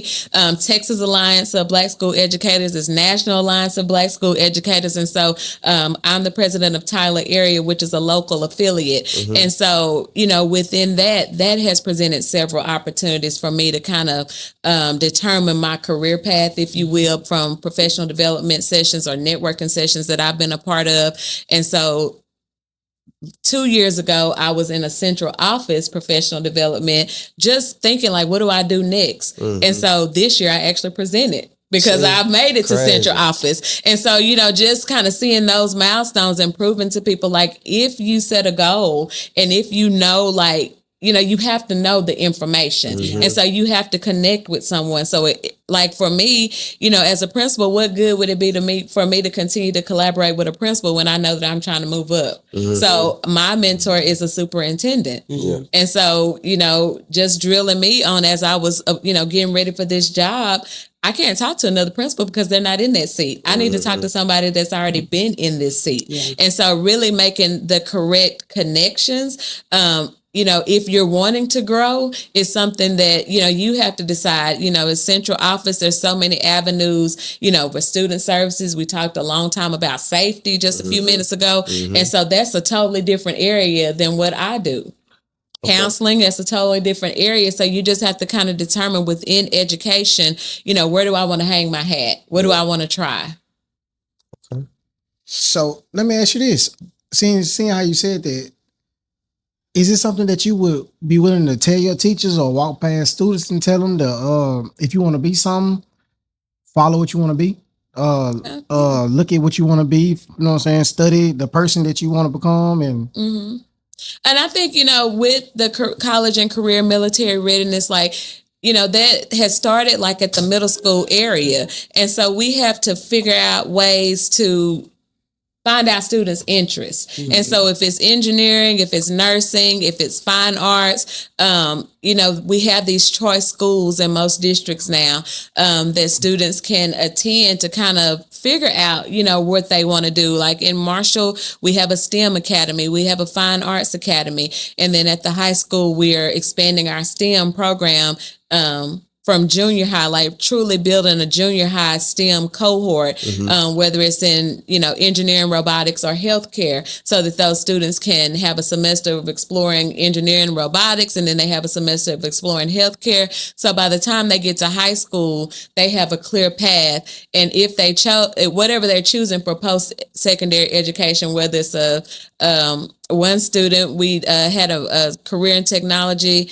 meeting the other day, and a student got his broker license, and he was already, being a broker and making money. And so, that's something that as he graduates, like he already has some, and then can still decide to do something else and go to a 4-year university. But I think, we have to provide that opportunity for students, and that, is past the traditional fourth grade field trip. Like we have to think outside of that now and give students those opportunities of showing them what success may look like. You can get a certificate and make way more money than it took me 20 years to make. And so, that's the thing that we need to help students understand, and adults for that matter. Traditional school is not going and getting a 4-year degree, getting a master's, getting a doctoral degree. Now, it works for some. I wanted to do it. I wanted to get my doctoral degree, especially when I figured out Baylor had accepted me. Who don't want to, if I could get a doctoral degree from Baylor University as a Black woman, yes, I want to do that. But that's not everybody's path. Yeah, because I dropped out of a PhD program. Clearly dropped out. Okay. Got siblings with PhDs, and it just wasn't for me at the time. But I agree with what you're saying. Adults too, because it goes past when they leave you, because there are still people out here that don't know what they should be doing or what they want to do, and then they register for a 4-year university and they over there wasting time. Right. So we see this again, especially again, with the work that I'm doing now at Wiley. Some students, they have majors and they have no idea what they're going to do when they graduate. And it's like Dr. Crane said, outcomes are so important. So when they leave that space and, they still need support, I think people are missing that students are not till 18 anymore. People are running it up to 26. One of my mentees is 29 and just graduating from college, but still is not prepared for the real world. So, you think about that, age doesn't matter anymore. We've got to continue to tell everyone, no matter what your age is, if you really want to do something, get focused and do it. It's like, if you want to be somebody, you want to go somewhere, wake up, pay attention. And, because your options are endless. They're limitless, but we put limits on ourselves because of location, because of proximity to whatever resources we think we need to be doing things. You don't even have to go anywhere to be successful. Now you can sit at home. You don't have to go anywhere. And even think about what you all are doing here with this content studio and with your podcast and things like that. Those things are growing and doing well, and you didn't have to go out and do something extra, but you said, I want to run a podcast. I want to have a podcast studio, so this is what I need to do to get it. Nobody had to tell you. You had it within you that you wanted to do it, but somebody had to support you and encourage you, right? And say, yep, you can do this. Okay. So I will say this. You do have a good support, though. You most definitely great support. I'm not going to cancel out the support. Yeah. But one thing about that we skipped on part of me sitting next to her desk, I always been a dreamer. Yeah. I done always self-dreamed or, you know what I'm saying? I done always went out and got my own things, even as a kid. Yeah. The problem with me in school was the things that I was learning outside of school and the things that I was learning in school didn't matter to me. Because I understood, like we said earlier, that you can learn education outside of school. And what I was learning outside of school was actually helping me in the real world versus when I graduated, I was a lost soul out here because I was trying to do right by going to college and you know what I'm saying, I went to Kilgore and tried to make it work, but it's the same thing in school.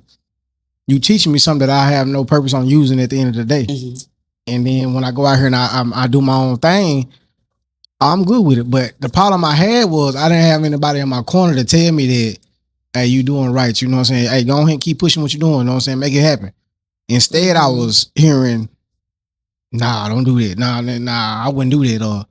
But me growing up and me getting 28, 26, 27, I understand. I don't care about what y'all talking about. I'm gonna do it anyway. Yeah. Know what I'm saying? Know what I'm saying? Whether it work out or not, I'm gonna follow through with it. And like I said, I was like that as a kid, but somewhere in between there and my later years, I got lost in trying to fit into the norm. Well, it's a suppression too. You're probably suppressed because people told you no. And if you keep hearing no, don't do this, don't do that, you shouldn't do this, it takes away from your dream. I was looking for the group effort too. Yeah. I was looking for the approval of my peers to ride with me when in reality, nobody ride with you until the victory is happening. That's right. Yeah. And in all honesty, it's you. Nobody gonna support you better than you. Yeah. Nobody gonna encourage you better than you.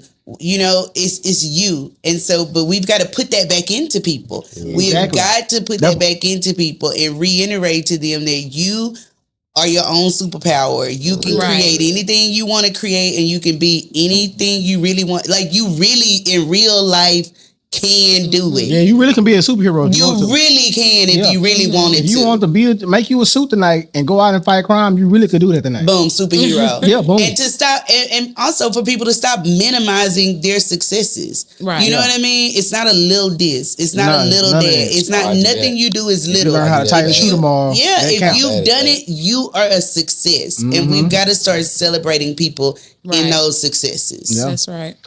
Not to cut the time short, man, because we got a lot of information. We learned a lot tonight. We had those cars down there. Yeah, we had. You said you had some more questions, B? Oh, I was gonna say, but yeah, we have some cars that we tap in, man, and it's two of y'all, so we gonna pull. We lately we've been doing one car at a person, but since it's two of y'all, we gonna let y'all decide which ones y'all want to pull, and we're gonna do two. Okay. Two cars. Yes. Okay. Yeah. Cool. Okay. You did the cars last time? I did the cars. Oh, that's crazy. I didn't think I had them in long. I did. Yeah, you had them for a minute, bro. You had them for a minute. We ain't did them in the last few episodes. I know. I'm about to say, I know. I ain't did it in a little while. So all you do is basically y'all pick a category on these cards. That one's the mind, F. This one's intimacy, and this one's vulnerability. There was always only three. But I feel like there was a fourth category. Okay. Yeah. Whichever one you want. Okay. Now you can't look at them. Yeah. You put them on top. I'm gonna take. I don't purposely put them on top. I don't do anything. I just set them up. We probably gonna end up with one we had. If you want to shuffle your stack, you can. Oh, wow. Okay. What did it say? Okay, I'll take intimacy, Joe. Okay. Everybody got to read it, so this is gonna pass. Well, start with her. Once she read, I mean, trying to switch it up, trying to shift. Yeah, she thinking you done messed the cards. You see what I'm saying, though? One's more in range, and we get Dr. Crane, and we go back this way. Okay, that'll work. Okay. Excuse me. Do I need some glasses? Shit, I know these ain't gonna help you. If you could relive one moment, if you could relive one moment of your life, what would it be? Wow. Okay, that's wow. If you could relive one moment of your life, what would it be and why? That's interesting. If I could relive one moment of my life, just one. You know what? If I could relive one moment of my life, and this probably sounds strange, but I would go back to being 15 and I would have not dated the person I dated at 15. That changed the trajectory of my life. That opened me up to being a whole different version of myself that I probably shouldn't have been, and I possibly could have been something else had I not had that relationship. Did he have the head over heels? He had what? Did he have your head over heels? Right. I don't even know. Did I have some heels? Baby, I was under. Okay. It was a first relationship. He was a little older, but I think that started a trend of self-sabotage. I think that started a trend of not trusting myself, not being open and honest with my support group because I was trying to hide things. And I think it started a spiral of really not loving myself the way that I should have. And it took me years to be able to get to a place of where I could understand who I was outside of what happened to me and to start to love on me in a way that made a difference in my life so I could start showing up for myself. Yeah. Yeah. So that would be it. Okay.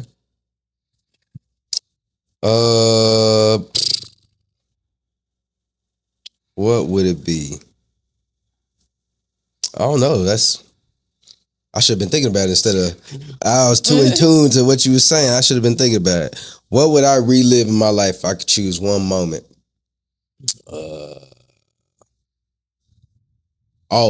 It'll probably be how, my military service ended. Because it definitely would have changed my life if I would have. I'm not the type to, when people with power just talk to you like you're crap just because they got power, I hate to sit there and be like, all right, you got it. Like, no, we both men, you know what I'm saying? Yeah. So I handle it my way, you handle it your way. But I think if I was more level-headed when I was younger, my military career could have went different and I could have had a way smoother exit. I could have had a way smoother trajectory for my kids to like build up for the schooling and whatnot. But yeah, if I can relive one part of my life, it'll be making the decision to let my ego decide what was going to happen in that moment compared to if I would have been thinking it as how I am now, almost about to be 36 years old, it'd have been a completely different situation and things would have been way better. Way better. Hey, so on your end, does it not affect with Randall being a part of the military too? They don't cross over to you? Oh, no. Well, okay. If you're asking like, do I get any benefits or anything? I'm saying like the whole household though. So yeah, because Randa 100%. Well, Randa got hers. You know what I'm saying? So how? It's one of my favorite students. Oh, really? You know Randa? You know my wife? Okay, yeah. I didn't told you, Keith, man. That's my wife. Yes, She great. She's a great person. Man, great person. So that's what I was talking about. I was thinking about going to teaching and all this and that. Beautiful heart. You know what I'm saying? But nah, bro. Military took care of. Yeah, they did their thing with her, bro. Like she went on the right path. I don't know when was the last time you even thought about her, but if you thought her trajectory was like this, you was damn sure right. Like she did her thing, man. Shout out to Randa. Star student. But yeah, that'd have been my different thing. She didn't call me a star student chick. That's all you, Joe. He said what? I missed They it. say if you could relive one moment of your life, what would it be and why? I wouldn't relive nothing. I'm here. I'm the best version of me. Yeah, that's what made you you. Yeah. I don't want to do nothing again. Mm-hmm. Now, to be honest, to answer the question, I would have adapted this mindset sooner. Yeah. I think that's what But I'm saying. I would have never got this mindset if I didn't go through none of the stuff I went through. That's true. right. So That's I true. wouldn't do nothing. I'm gonna keep. That's the hardest part. I wouldn't relive nothing. I'm cool with everything that happened, how it happened. I'd do it again. If I could go back with this mindset and relive a moment, then that does change the trajectory of this question, because then it's like, okay, I've been through this, so now I know how to maneuver through this. So I would do it different. But then I still wouldn't have became this person I am today. And I wouldn't know the people I know, because this is an impossible question. Because I wouldn't do anything different. I wouldn't do nothing different. You okay with the outcomes? I get it. Yeah. Joe needs to teach a master class on. I get it though. Right. You gotta be okay with the Keeping it outcomes. easy. I wouldn't do nothing different. I wouldn't do, absolutely nothing. Only thing, if I could, like I say, I'm gonna answer this question for if I could take me back to the end, what I would do then is I would have never went with the crowd. That's a lot of people's problem. Yeah. I would never went with the crowd. Like I would have stayed that person that was overlooked. Yeah. I would have been cool with being overlooked. Because there was a point in time where I was like, yeah, I would have never put myself in position to be known. Because now I try not to be known now. Understood. So that's it. And you know what? I thought about it. You was actually in Miss Savallo's class. So I didn't have you as a teacher. I had you when you was coming to Miss Savallo's class. When I was student teaching. Yeah. Oh, wow. I didn't have In my 11th grade class. Nah, I used to pick up the roll and I used to skip in your class. I didn't want to say I used to come in there and skip and sit in there and chop it up with you. This is inside. I used to skip him in your class. Where are you supposed to be? That's how it was. You're such a Vanessa. You, how your day going? What's going Yeah, on? I sit in For him there. to actually sit in there, absolutely, because I'm like, get out. You know, You what you do, but you'll let me get like 5 minutes and you let me shoot a rank at somebody real quick. And then you'll be like, you gotta go ahead and go back to class. You know you weren't supposed to be in here. But yeah, that's why I said, cause I was trying to think, I was like, man, I ain't had you. I remember my teachers. I ain't like none of my teachers. So you didn't want to have me. I ain't like none of them. Especially only teachers I like. Shout out Miss Chapman. Shout out Mr. Ferguson. They was my middle school teachers. I ain't like none of them high school teachers. I had some cool teachers. I'm standing on that one. I hope I see it too. I ain't like none of y'all. I'm standing on I ain't like none of y'all. Now what you got? So am I answering this question or next? The one we passed. Okay, so if I could relive one moment of my life, I think for me, if I could relive the same 23 years with my mom because she was 23 when I passed away. I would love to relive that life knowing the end game. Yeah. Oh yeah. You know, like if I know that I would land here, I would love to relive that because it was a life of struggle and uncertainty.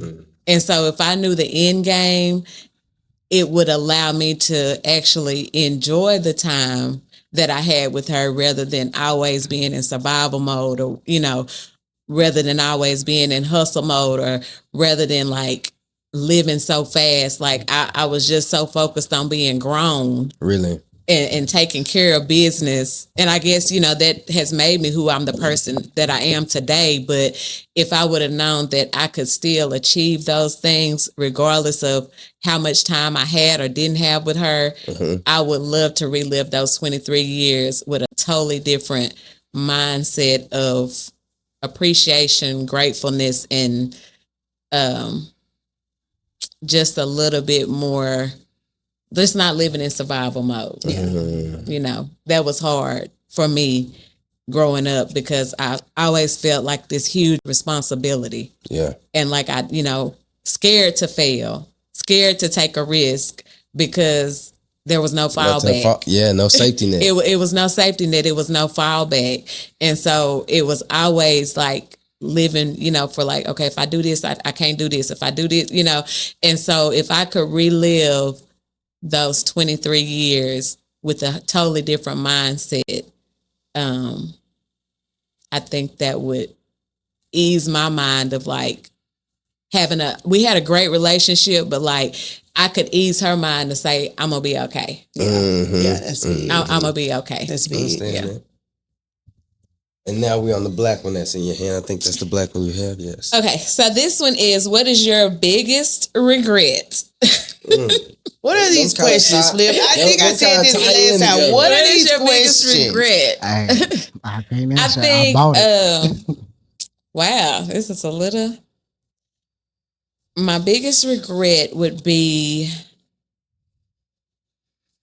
kind of the same thing. Like I never really got a chance to like really enjoy my childhood as much as I probably would have wanted to. And so there's a lot of things like in high school that I really didn't get to experience. Like I went to prom ish. I went, you know, I hung out a little bit, but I worked. Oh yeah. You know, I worked. I worked at Walmart. I was a cashier. I was a customer service manager by the time I was 20 years old. You know, like I worked. And so I think like my biggest regret is not taking the opportunity because it's not like I could have done those things. But I think I was just so concerned about making it. Yeah. You know, I was so concerned like about survival mode. Yeah, I was so just making it that some of those opportunities, like, you know, I'm just now getting out of survival mode, actually living. You know, and I'm almost 50 years old. You know, and it's like, you know, things that people have done. I'm like, I want to do that. Yeah. You know, I want to do that. I want to travel. I want to just, you know, just hang out. You know, you know, just to do nothing, you know, just live. And so I feel like that's one of my biggest regrets because I just really, that mindset of like being footloose and fancy free has never been my mindset. At the same time, I realize it's gotten me where I am today. But I think at some point, you know, that's a part of learning and that's a part of a stage that I missed growing up. And so not that I didn't make some horrible mistakes because I absolutely did. But it also like, it allowed me to hang on to things and people that I shouldn't have because I was such in that I got to make this work survival mode. Yeah. So that's my regret. Okay. It's like, man, it's too much like the other question. I said it. I ain't got no regrets. It's the same question backwards. I mean, I ain't got no regrets. I mean, I didn't got to a point now I'm the best version of me. I don't regret nothing. It wouldn't have happened if it wouldn't have went through the stuff I went through. I wouldn't have been me, but I be trying to keep it cute and answer the question. So, you know, do the right thing so everybody, But if I gotta just say something that I regret, man, I'm finna lie. I'm gonna say it like this. Probably being fake. Mm. I've been fake a long time. Mm-hmm. I be acting like I like people and I don't like them. I be fake every day at work. I don't like nobody at my job. I act like I like them. That I regret that I have to like wake up and be fake. I love Joe.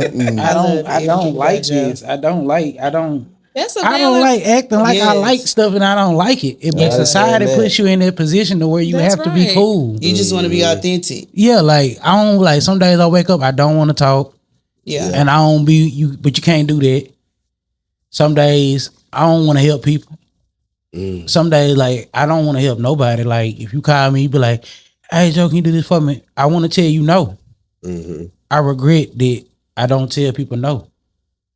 So I'm trying to answer this like on a deeper level. Yeah. Mm-hmm. But like I just regret like I don't regret nothing, but I be regretting that feeling of like having to do right when I don't want to. Mm. Like But I is said, that right, or is that just like you not setting up a boundary that you need to set? Yeah. I set them now. Oh, But it was okay. that's what I'm saying. Like, but it's a point. But I mean, you can't set a boundary at work. You can't do that. You can say that you want to, but like, if I don't like the job, the field that I'm in, I have to act like I want to be there. I have to show passion, True. or nobody's gonna deal with me. Mm-hmm. But I don't like that. Yeah. Like I don't like that. Like I don't. I it's some days I wake up and I be like, man, I can do this. But it's some days that people are not honest, bro. And I be talking to Flip about this. I be like, ain't nobody being real with themselves. Like everybody out here just acting like they want to do stuff, and sometimes you don't want to do it. And like nobody's telling this. Like every time you talk to somebody, they give you the best version of them. Yeah. That's fake. Absolutely. That's not true. Mm-hmm. Today, it's some days you come in here, you don't want to be bothered. That's how you see people go shoot up schools and stuff. Mm-hmm. Because that person, nobody ever took time to ask them was they okay. You just assumed it was all right because they never told you that. You assumed they was good because they smiling. Mm-hmm. That's not real. Mm-hmm. Like people real life got issues. People got problems. And like I just regret. I throw this in to throw this all in one and say I just be regretting like the times that I ain't tell somebody I ain't want to be bothered. Or it could have been a time when somebody asked me if I needed some help. I didn't tell them I needed help. I regret that. Them times. As I say, it's so much in the one because like it's times where like people, hey, can I help you? And I'll be like, nah, I'm good. I got it. Really and truly, I needed to tell you I needed some help. Ego. That It's time that like you depressed. I don't even like to use the word depressed no more because I feel like that's just the lowest vibration you can be at. Yeah. You got to operate at a higher mood. You got to tell yourself that you better than how you feeling. Mm-hmm. So I don't really I don't understand. I mean, I hate to be. It's kind of hard for me. Like I'm really opening up when I say this because, like I said, I didn't kind of put myself in a mindset to where, man, I hate to say it, I think I'm bigger than the program now. So it's kind of hard for me to even talk to people nowadays because I be looking at stuff from a different angle and a different perspective, and like the stuff people be saying. Yeah. Like if somebody come in here and be like, "Oh, I'm sad, I'm going through this," man, I don't want to hear that. But you probably gonna listen to it because that didn't caught a nerve in. But me, I'm looking at the bigger picture. Like, bro, all this your fault. Like it's your fault. Like all this you talking about, like your happiness is up to you. Like we treat bad, but we don't treat good, and it's bad and good, and it's the same. When something is good, it's just as bad as if it's bad. I'm not wording that right because I don't know. I haven't figured out how to put that verbiage together. But a good day is the same as a bad day. A bad day really just something didn't go your way. Yeah. But people not understanding this type of stuff. So Yeah. I mean, I hate to realize. Yeah, that's why I say I just regret them days. I ain't just hold it down and like tell somebody I ain't want to be bothered. Yeah. I regret the times that like I act like I do stuff I don't want to do, and I'm telling y'all, sometimes Joe is not nice. He's not a good Joe. He's not a cool guy sometimes. And I regret that people they meet me and they be like, "Oh, Joe, this that he cool, he this that." No, I'm really not cool. I just didn't fake with you so long you thought we was cool. Yeah, but like I said, it's in the same sense of what we didn't talk about, man. Yeah, it's like, and like I say, me and balance. Flip talk about this like every other day. So I can call him and be like, "Hey, bro, like today I really want to tell this person this about themselves." Like I just be regretting them. Like I say, I get too deep, and I'm trying not to get too deep. So That's why I just don't say nothing. The biggest thing you regret, I don't know, man. I get what you're saying, Joe, because I think my life turned around because of certain things that happened in my life. And, if I didn't go through it, I wouldn't be the person I am today or whatever. But I think the biggest regret early on in life was listening to people that really didn't have an effect over my life. Like, I wasn't, like I said, when I hit 25, I had a time in my life where I was going through a lot of stuff all at once. And then I started truck driving at the same time. So I was isolated for 2 years straight. You know what I'm saying? So it gave me a lot of time to reflect. And I came to the realization where Joe said, like, everything that's going on around you, regardless if it's good or bad, this is all your life. This is your fault. Because certain steps that you took, I mean, even in the worst of situations, like getting pulled over by the cops and getting stripped down on the side of the road, it's because of the people that you hang with. You know what I'm saying? It might not have nothing to do with you, but because of the company that you keep, you put yourself in them circles, this is your fault. You know what I'm saying? So, like I said, even if it's indirect stuff like that. So I guess the biggest thing that I regret is, I'll say, the company that I kept for too long. Because I love the company that I kept. Still to this day, there's people that I gotta keep like arm distance. Like, hey, I say what's up to you for your birthday.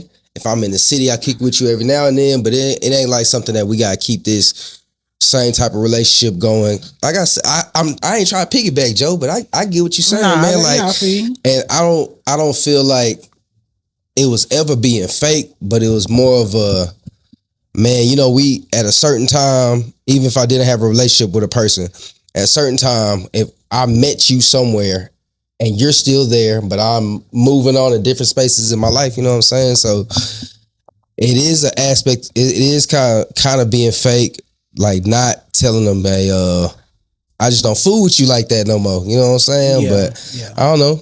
I guess I get what you're saying. Like how you get what I'm saying. I get what you're saying. Yeah, like I said, it's just running on with it, but I probably shouldn't have said fake.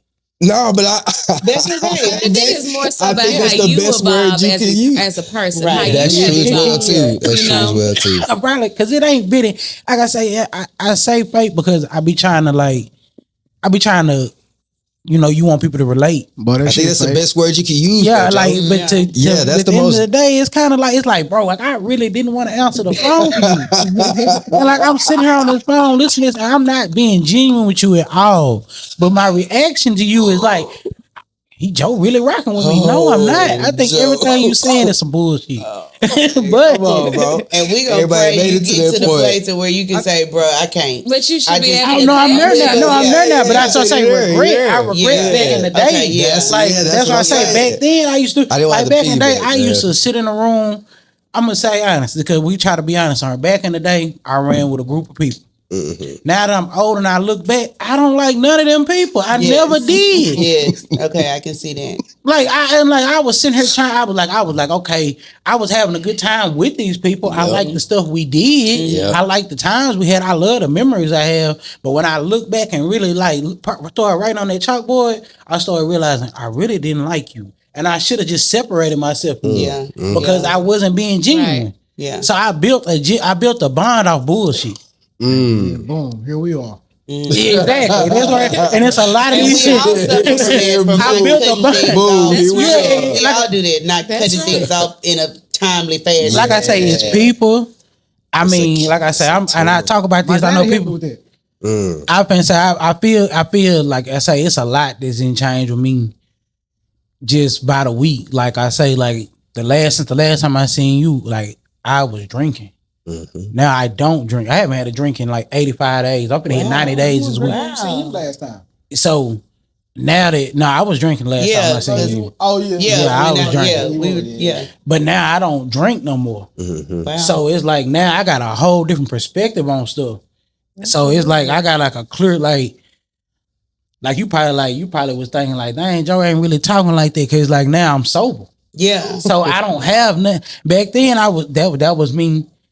I'm talking and I really didn't want to talk. I don't really didn't want to talk. Or I didn't have, I gotta say, for instance, I try to hold a conversation with you, not saying you, but I hold a conversation with somebody and I genuinely didn't have nothing to talk about, but I'm shooting the shit. I'm putting myself at your level to hold a conversation. Now I'm at a point now I don't do that. If I don't want to talk, I don't want to talk. We can sit there. I'll be at work sometimes. My coworkers be like, Joe, you ain't said that all day. I have nothing to say.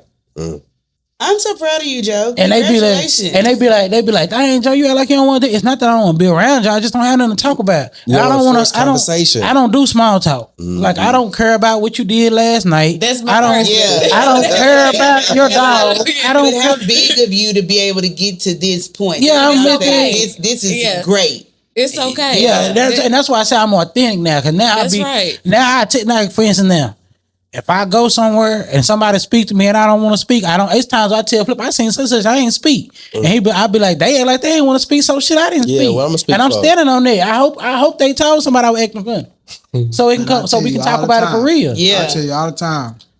That speaking phase is over. Yeah, but I used to be that person. I see you if I see you in the mob, but hey, what's up with you?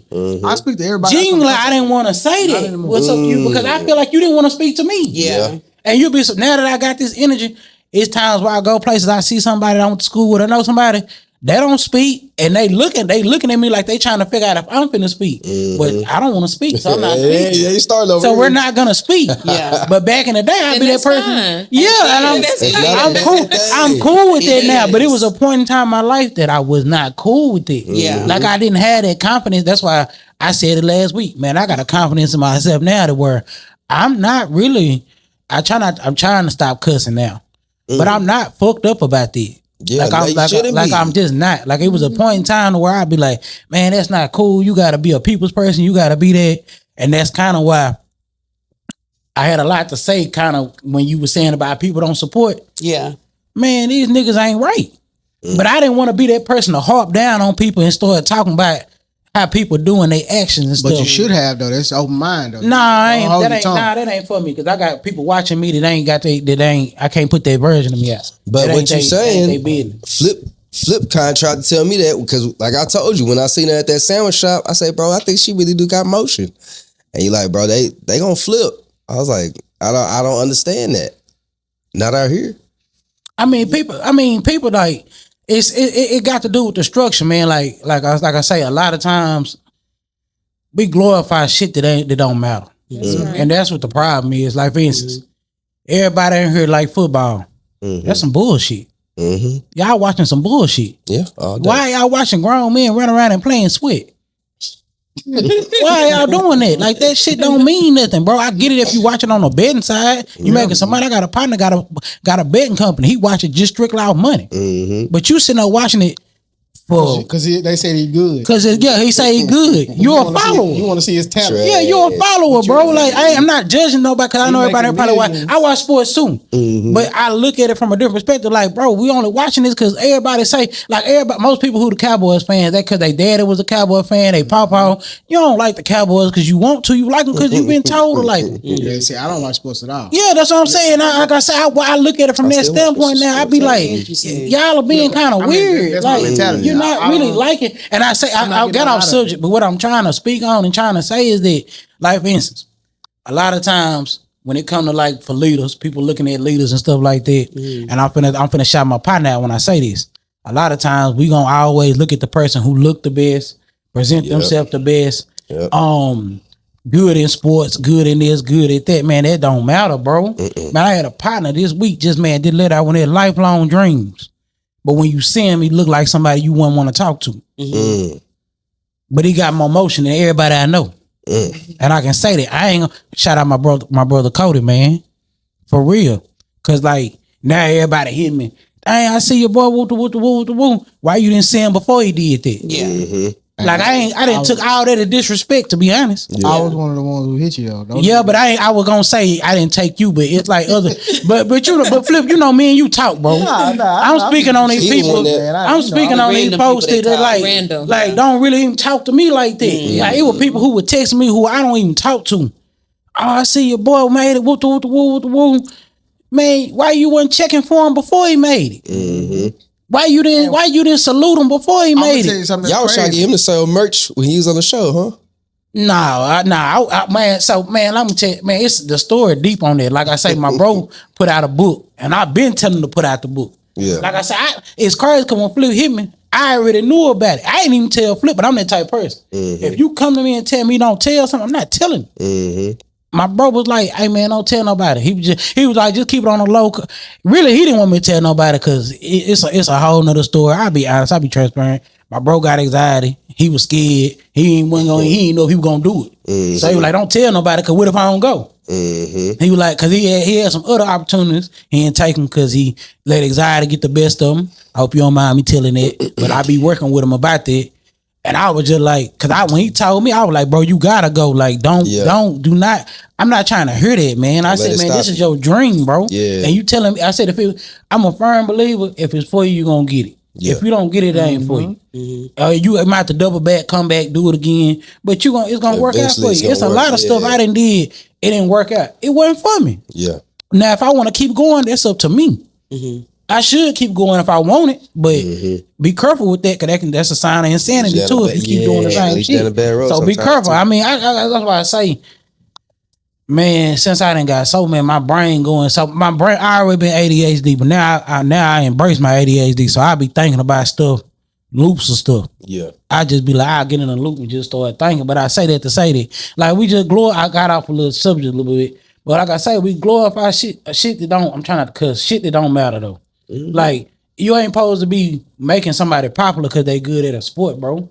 Why can't the dude that's good at chess be just as popular? I always been that person who boasted up people who might not be that popular. And I say that because my brother's an example that if you see him and you know him, you gonna be like, oh, why he ain't nobody, whoop. But the whole time I've been rocking with him like he's somebody. I'm treating him like he is this person. Yeah.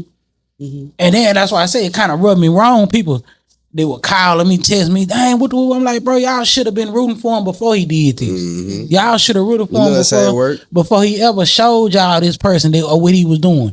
Mike Jones said it, boy, back then. I just don't like it. People say that, but when you see it and you feel it's a different emotion, bro. Yeah. And like I'm telling you, that really rubbed me wrong. I hope y'all see this. Y'all rubbed me wrong texting me, and that's why some of y'all I did not text back.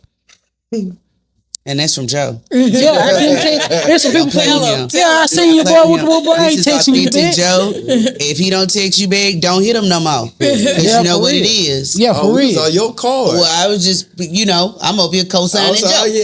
But now I'm just saying, like, they just be rubbing me wrong.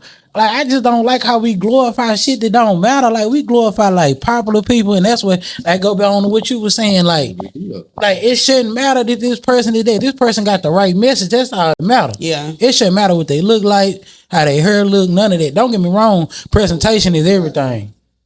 So, what is your biggest regret? I'm making it simple. My biggest regret is not trusting myself the whole time. I should have been betting on Marlena the whole time, like from start to where I am now. Yep. When I started betting on myself, I started winning. But before, I didn't trust myself enough to just really bet on myself. So my biggest regret is just not trusting me when knowing I'm my biggest supporter. I'm my girl. Like, all three of my homegirls, me, myself, and I, we all, need to get together and stand behind me. So that was my big but again, like I told you, self-sabotage started early, so all those things kind of trickle into something else. But again, I'd be betting on me, and I can dig it. Would have been a winner, still a winner, but could have been earlier. Well, we appreciate y'all coming through.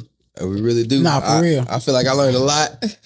I feel like I learned a lot when we had our first one. That's why I was kind of more trying to see what her avenue was. But I feel like this was a great conversation. I appreciate y'all coming. I really appreciate you. Great conversation. I appreciate y'all coming. Y'all based off the fact that we got two black women here, and I try not to. Successful. I've been trying not to base stuff off color. I've been trying to base stuff off just being a good person. Because you got good black people, you got good white people, you got good Hispanic people, you got good Asians, you got some bad too. And I feel like I hope, keep this on her flip, man. I feel like if we want to end some racism a little bit, we just gotta start treating each other as people. Yep. And I know It's so easy. I know it's quick. It's easy to talk about slavery. Slavery was a bad time for Black people. But we do gotta kind of heal from that. And if we don't heal from that, we can't heal ourselves within to treat each other better. Cause we still focused on, oh, they did me like this or this person doing that. Man, it's cool, bro. Cause there's some Black people gonna do you just dirty. Mm-hmm. That's right. So it's a mind shift. It's a mind shift. That's why, and that kind of what I was gonna touch on earlier. But like I said, I didn't want to put you in a position to talk bad about somebody. Yeah. And the questions I had were gonna put you in a position to be like, with this. I was gonna just try to ask you who thought you feel like it would. But I don't want people. Yeah, I I don't feel like like it was the people fault. Yeah, I feel. Yeah, across the board. Yeah. And some of it was my fault too, because maybe I could have done more. I could have started earlier. I could have tried to reach people in a different place. Mm-hmm. You know what I'm saying? There are people that were in my family that I was saying go vote, and on the day to go vote, they were like, "Oh, I didn't get registered." You know what I mean? So this didn't just happen because a certain subsect of people did it. And I know we like to say that, but it's all of us together. Again, we are one group of people. If I didn't take responsibility enough to make sure you got to that poll to do what you needed to do, if I didn't educate you enough on why you needed to do it, then part of that's my responsibility too. Gotcha. You know? Your feet on the ground. You can't really hold yourself accountable in that situation because you already spread a message on top of your goal is to keep everybody, you know what I'm saying, in a certain atmosphere of getting better. You can't do everything at once. So you can't you can't hold yourself on that end as far as you didn't reach a certain amount of people to make them do X, Y. I think that's a personal problem for me. Yeah, it is. And it's just a reach one, teach one type thing. But to speak to what you also said, Joe, it's a pleasure for us to be here around young Black men who got motion, who are moving, who are doing things, who are speaking truth to power, and really being able to take a look at themselves and become better based on the assessment that you've taken of yourself.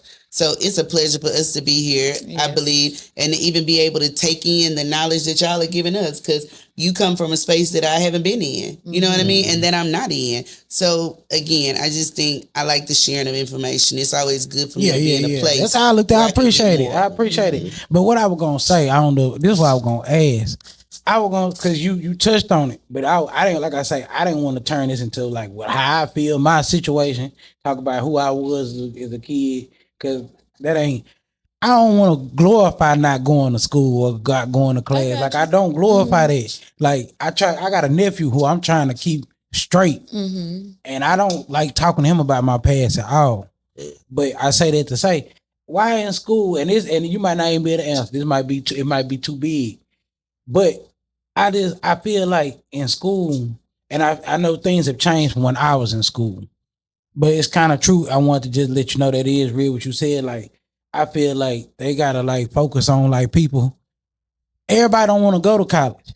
And like my whole time in school, they still talking about, oh, you gotta go to college, But my little thinking I'm grown, thinking I know so much, realized that you can still go to college with a GED.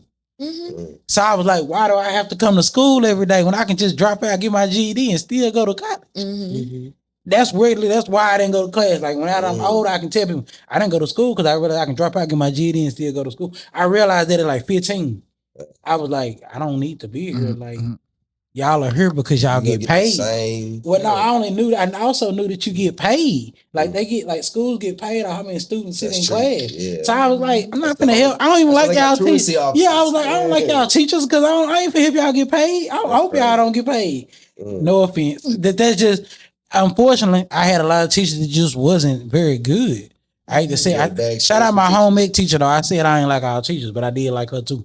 But I just had a bad experience with my teachers because like they were just judgmental. And like a lot of times I was sitting back how they were watching, treating other kids. And I said, what I'm trying to say is that why do schools put like structure? I get it. You gotta know how to read. You gotta know science. You gotta know math, the basics. But I don't think it should take 12 years to learn social studies. You learn U.S. history twice. You do that in middle school. They talk about it in elementary. Then they teach it again. Man, I knew back then that someone wasn't true. Like I just knew the history wasn't being taught right, and nobody had to tell me that. And now that I'm older, now I know for a fact I wasn't tripping when I was a kid. So I just wasn't engaged, but I just feel like as a school curriculum, you gotta be fair, teach it all at once. But school gotta understand it. Some people not gonna get a job where G times Y is Z. I don't do anything that relates to math. I've never had any job that relates to math. So for y'all to be harping it, putting that on me, telling me I gotta go to geometry, algebra, all that, that's not cool. That's not, but it's the curriculum. It's the same structure as jail.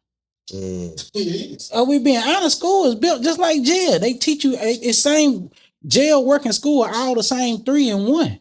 They all got the same goal, same structure set up. If you look at it from a different perspective, now if you look at it as common sense, now they're not the same. Because in jail you can't go home, you're stuck. But at school and a job, at school they teach you when to go. You go to school, you get a break, you get lunch, you get another break, you go home. The same thing as a job. It's like I don't think people are realizing that like you're kind of it's a rat race. But we kind of talked about that in a sense, Joe, of a school system. I mean, it prepares you for a job. You get up at 8 in the morning, you can't be late. You get a point system. Yeah, but everybody don't want to get everybody okay. So it's hard to do that when once again it goes back to, as I said, I can get too deep. When you glorifying Lamar Jackson, all these quarterbacks and stuff, you're not glorifying school. A lot of, if you're putting it all at the forefront, that to be this rich, you got celebrities doing all this. Them people don't need school to be there. But you're not teaching that structure that if you don't make it here, you got to at least try to make it in school. Other avenues. Like for instance, when I was in school, they was making it like being a plumber, electrician and stuff wasn't cool. So they was making it like they was like, you got to be a doctor, a lawyer and stuff again. I never wanted to be none of that. Let me tell you this here, and I just shared this on Facebook the other day. Black people look at sports as a way out. White people look at sports as a structure. It builds your mentality. It builds your mindset up on how to be a leader in life, how to tackle life. We look at it as our way out. You know what I'm saying? And I think that's based off the circumstances. Unfortunately, a lot of people are so downloaded they need it to try to go away. That you never get out of though. People don't get out of it, and that's we not getting out of it. But I say that to say I just be wondering why school don't, like for instance, I went up going to college for fashion marketing. I end up actually going to college, kind of getting in the position, but they didn't offer none of that. And so now, that's why I said now it has evolved some with the career college and military readiness pathway. Like that's actually a pathway that a student can select in high school. And that's just one more way to evolve in education. But if you're not sitting at the table with policymakers, if you're not making decisions about what needs to be taught, everybody has an opportunity to have a voice in that. And so, that's why it's so important for community and parent involvement so that we can be open-minded and have these opportunities to evolve in these spaces. Traditional education is not the same as it was in 1970. It's not even the same as when I started kindergarten in 1983. It's so different. And, how we accountability systems, we're on an A through F accountability system now. That wasn't the case, 15 years ago, 20 years ago. And so you have to have a seat at the table and understand what's going on, or otherwise you're going to be on the menu and they're going to pick for you. Yeah. I got you. So it's important to be involved. Even if I wasn't an educator, I don't have a problem going, to listen and read and understand. I'm not a doctor, but you best believe I'm reading on every medical update to see if I need it. Yeah. Yeah. Right. You have to be there. Yeah. I mean, again, I don't have any children, but I'm involved in, the school district and what's happening and trying to make sure. But just to kind of turn back to two things you said, I believe that initially, and you can say if this is right or wrong, that the goal was to have a foundation of education across the board, for you to have some knowledge base of, and I'm just going back to just kind of the history thing, not But you do take it because you take Texas history in 7th grade, you take U.S. history to 1877 in the 8th grade, and then when you get to high school, they teach you 1877 to the present. So the way they try to do it is they set it up so that you have a progressional learning, so you have a knowledge base. But I understand what you're saying in terms of when am I going to actually be talking about what happened in 1877 in real life? You're not going to talk about it, but when it's time to make a new policy or decision, you have to know what's happened before. Right. And I understand that too. Yeah. But let me throw this out here and I'm going to leave it alone. Okay. I'm going to listen to what everybody got to say. Think about tariffs now. When people don't know what tariffs are. I'm going to say this. Let me say this. Y'all might not agree, but their school system was boosting white folks. That's all I'm going to say. When you listen to their history, we got a whole month where we talk about black people. When we talk about slavery, slavery wasn't as bad as it was. Yeah. You're right. They were turning black people into leather couches. I won't carry a leather wallet because of that. But they're not talking about that in school. We're not talking about how they take the male slave, bend him over, rape him in front of everybody. We talking about the cute stuff that happened in slavery in school. We're not talking about, hey, you need to. I'm telling you, if you sat in there in that school and you told these kids, you need to learn why Y time equals times Z because it is, because you need to know how to count your money for your job. You need to know when somebody's shorting your check. If we start talking to people with this type of enthusiasm, you get a little bit more understanding. Because you got to let me tell you something. Well, and that's a part of it, the craft of teaching. And, that's how I taught English. Now, I know they weren't interested in listening to none of the novels that we read about, but I had to make it real world. Yes. Yeah. I'm finna say, you probably. And giving you, so you can see the crowd and you write your own. Like, you need to understand style, but, you have to make learning relevant. Yeah. Well, the days that you filled in for Mr. Balos, I appreciate that when I was there. We recreated the American Revolution as Mr. Balos wasn't right. Yeah. You know that. And even in doing those things, like I said, we had to, because I was in the inner city school and that's what they understood was gang war. So you redo the American Revolution like that. We make rap lyrics like Dr. Crane just did that the other day at a school. You just try to engage kids however you can. But again, that goes back to us talking about those cultural schools, right? If we had a cultural school, you sent your nephew to on Saturday, he would learn all those things because you be there to teach that. You teach us our history and it wouldn't just be a month. So again, it's kind of our responsibility. I do believe that the foundation of the school system was set up for whites because they are the ones that set it up. But there were also black schools, the Rosenthal school, all those schools that were in our communities that we were teaching our children what we felt like they needed to know. So it's still, again, our responsibility. If we feel like they don't have that knowledge, right, then it's up to us to say, let me gather a group of these suckers up, or let me gather a group of these children up and teach them and give them this information. And because you have, a message that's palatable to them that they can understand, then you are more likely to get their attention. But even when it goes back to sports, I just want to make a mention on that. Epigenetics is real, right? So whatever was put into us in slavery, if it was instilled into your great grandmother 5 times removed and she never healed it, then she was going to put it in the 4 times. It's going to keep coming down until somebody heals that, right? So if she had this feeling about white folks ain't this, or whoever folks it is, they going to do this, and she put that in your great grandmother, then your great grandmother told your grandmother, that's woven into your fiber to be that way. And so we know that back in the day during slavery, or during that time, what they did was they encouraged black people to sing, dance, jump high, work hard, So of course it's gonna be in us to still want to entertain, sing, and rap, right? Because we're gonna glorify that because it's in our fiber. Of course we're gonna think athletics and sports is good because what they tell us to do, jump high, work hard, right? So that's building into your athleticism. We were working in the kitchen, we were doing things, we were making babies, we were building families, right? But we weren't building nuclear families the way they are now, right? So it's in us, ingrained in us. I'm gonna have 5 or 6 babies. You can't tell me not to recreate, not to do. So all of those things are woven into your natural fabric. So again, we've got to heal that stuff in people so it can stop.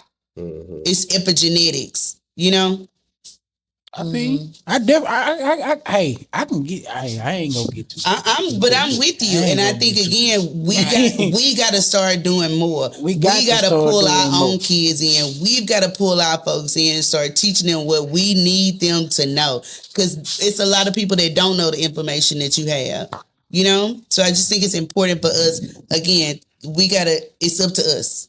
One band, one sound. Okay. And Marlene, I know you told us your situation with kids. Ms. Grant, have you ever thought about kids? Well, I was going to ask you earlier. Have I thought about what? Kids. Having kids? Yeah. I think I've outlived that stage of my life. I was saying, like, was there a time when you wanted them? I mean, because you got some people that just never wanted kids. You know, I think I've always been on the fence about it. Mm-hmm.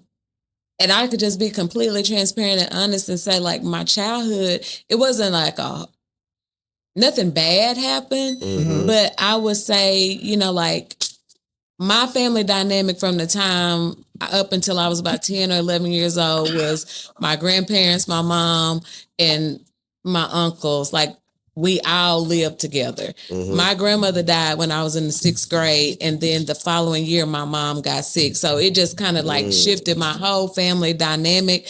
And from that point on, you know, like, one of the things that I vowed to never do was to be a single parent. Oh, yeah. And so I didn't, like I said, there's nothing bad. I had a loving childhood, a great childhood as far as love and nurturing. Like I said, did not grow up with a silver spoon in my mouth, but it was so hard to watch my mom struggle as a single parent that I knew that I definitely did not want to be a single parent. And so I guess, you know, for me, not ever being married to this point, I think I have expired that experience because I'm a woman of a certain age at this point. I think that also, you know, somebody asked me the other day, do you see yourself adopting or being a foster parent? I can't say that I do, because I feel like my time, I spent 7 years as an elementary principal. And that, you know, like yesterday, I actually went there yesterday and did the career fair. And it's just, you know, all these connections with families. And I'm like, I've raised these kids. Like, I've raised 800 kids, you know, literally by clothing them, not just teaching them, but, you know, you start learning their names. Yeah, clothing their families, you know, like, food, you know, anything under the sun. Like, my school provided that. So I think I have not been remiss of that experience. So I'm okay with it. Okay. Yeah. Has it ever been a time when you rubbed your head like, man, I don't know? I mean, it's some weeks I quit every day. Yeah. Like, you know, like Justin, like you know, people say everything is not sunshine and roses about this job, you know, about being an educator. That's why I said this is a hard job. And, you know, even with me in this transition from moving, like being somewhere for 14 years and coming to a totally, like, it's a huge transition. And, you know, sometimes I'm like, okay, Lord, remind me again of why. You know, why was I afforded this opportunity? I'm thankful for it, but like, what you know, I need to understand a little bit more why. And you know, and I think that's just part of being human. You know, you can't neglect like, you know, there's no point in being fake. And one thing about me, I'm a very authentic person. I'm very direct. I say what I mean and I mean what I say. And I'm unapologetic about not being for everybody. That's the way you should be. And so, you know, I have no qualms about that. I have, if I don't fool with this group of people anymore, then that's just what it is. Because I realize that for me, I'm evolving as a person, you know, every day. Yeah. And so with that, with evolving, there are some days that it's difficult that you don't like. And, you know, I do come home and shut the door, slam the door, not shut it, slam the door, and probably say other few words that I probably don't need to say in public. But, you know, that's just part of being human. And that's just part of the job as well. Like, every day is not, you know, some weeks, like the whole week, like, this just wasn't my week, you know, and then Monday morning, I'm just sitting on the side of the bed saying, okay, now, you know, how I'm going to get through this week? Because last week was a bust. And so that's just part of it. Yeah. So, like I say, it was a great segment, a lot of knowledge handed out. going forward, and like I said, I asked this earlier. What is the message that y'all want to push out to people as far as, like I said, the youth, the adults, or even in your case, parents, the students? Mm-hmm. In your case, the youth, the the voters, the like you say you deal with school and the XYZ. What is y'all message that y'all want to send and get people to understand as far as moving forward is in life? Like I say, with the education system, the knowledge of power and what it means to stick together and moving forward. I think, the message is, I think for both of us, if I may speak for both of us, is the message of like, how do we, like you said, one band, one sound. How do we come together as a people and not being afraid to take a risk and seek knowledge? It's almost like we are afraid to go out there and see what it is that we need to do to be better as people, to be better parents, to be better in our community, to be better friends, we're afraid to step out of that comfort zone because we're so used to being complacent. And so, living life is about risk taking and being better each day. I want to be a better person tomorrow when I wake up than something that I didn't accomplish today. Yeah. And so I think the message is, how do we continue to live, or how do we continue to have that growth mindset or facilitate that growth mindset rather than just being complacent and stagnant? Because when you're complacent, you're comfortable. Yeah. And anytime that you are living day by day and you're just comfortable and you're okay with just the day-to-day life, then you're not doing what you're supposed to be doing. You have to live in a state of being in an uncomfortable spot, being in a challenge, and that's how you grow. That pressure that you feel, that pressure that you're applying, that's how you grow as a person. And so we have to just remove that feeling of it's okay to be complacent, because it's not. And that's how you break generational curses, by moving out of that place of complacency and comfort and taking a risk and seeing yourself as part of the change and not just waiting for change to happen. You need to be a part of the change. Be the change you want to see. That's right. Yeah. I'm definitely, I agree 100% with everything you're saying. Be the change you want to be. United we stand, divided we fall. And if we can't figure that out now, we're in for a world of trouble. So the message we just gonna continue to push is be bold, be steadfast, and continue to grow in every aspect of your life. And I think that in turn will make us better. That's right. That'll make us better. Already. If anybody wants to contact y'all, what would be the best way of form of communication? Well, you can always reach me on social media, Marlena for Texas, on all handles. I'm easy to find, easy to reach. Marlena at Marlena for Texas. You can always find me there, reach out to me there. Any questions, anything you want to know, anytime you want to hear from me, anytime you need me to come and speak to you, that's where you can catch me at. Miss Marlena, not to close you up, not to interrupt, but the future. 2026. Where do we see you? Are you? I know you say you're thinking about it. I know I say it's a battle. Will we see you again? You'll see me again. Okay. You'll see me again. And you'll see me leading up until then. Yeah. Where I'm at on that ballot, we don't quite know, but we know that you'll definitely see me there. I'll be there. And I'll continue to keep fighting for my folks and fighting for my community and trying to make sure that we have the best access that we can possibly have, whether that be to broadband, to healthcare, or to education. Okay. Got it. I think, for me, I'm on all social media platforms. My name, Natasha Crane. I'm on LinkedIn, Dr. Natasha Crane. I'm on Twitter at Classy Crane. So reach out to me. I love to have thought leaders and thought partners as we kind of figure out these educational endeavors. It's a lot of change going on. So anytime that I can collaborate with like-minded individuals, I'm so open to that. So looking forward to reaching out with any others that want to make a change in education. And speaking of changing education, do you have any, if people reached out to you, would you be able to point them in the direction of further education as far as a child, as far as no matter the age? Like if somebody wanted to kind of take their child to the next level, Would you? Yeah, absolutely. I mean, things about education, K through 12 education, higher ed, other students, college students that are embarking upon their educational career, even educators who are trying to further their professional growth. I'm open to talking to anybody with any aspect of education. That's wonderful. All right. It's been another week. We appreciate y'all. Thanks for tapping in with Bird's View. Please come back. Dr. Crane, I appreciate you. Miss Marlena, I appreciate you. TJ. For real. That's all I really got. Y'all need to let me come speak at something. Yeah, most Sure. definitely, because you got a word.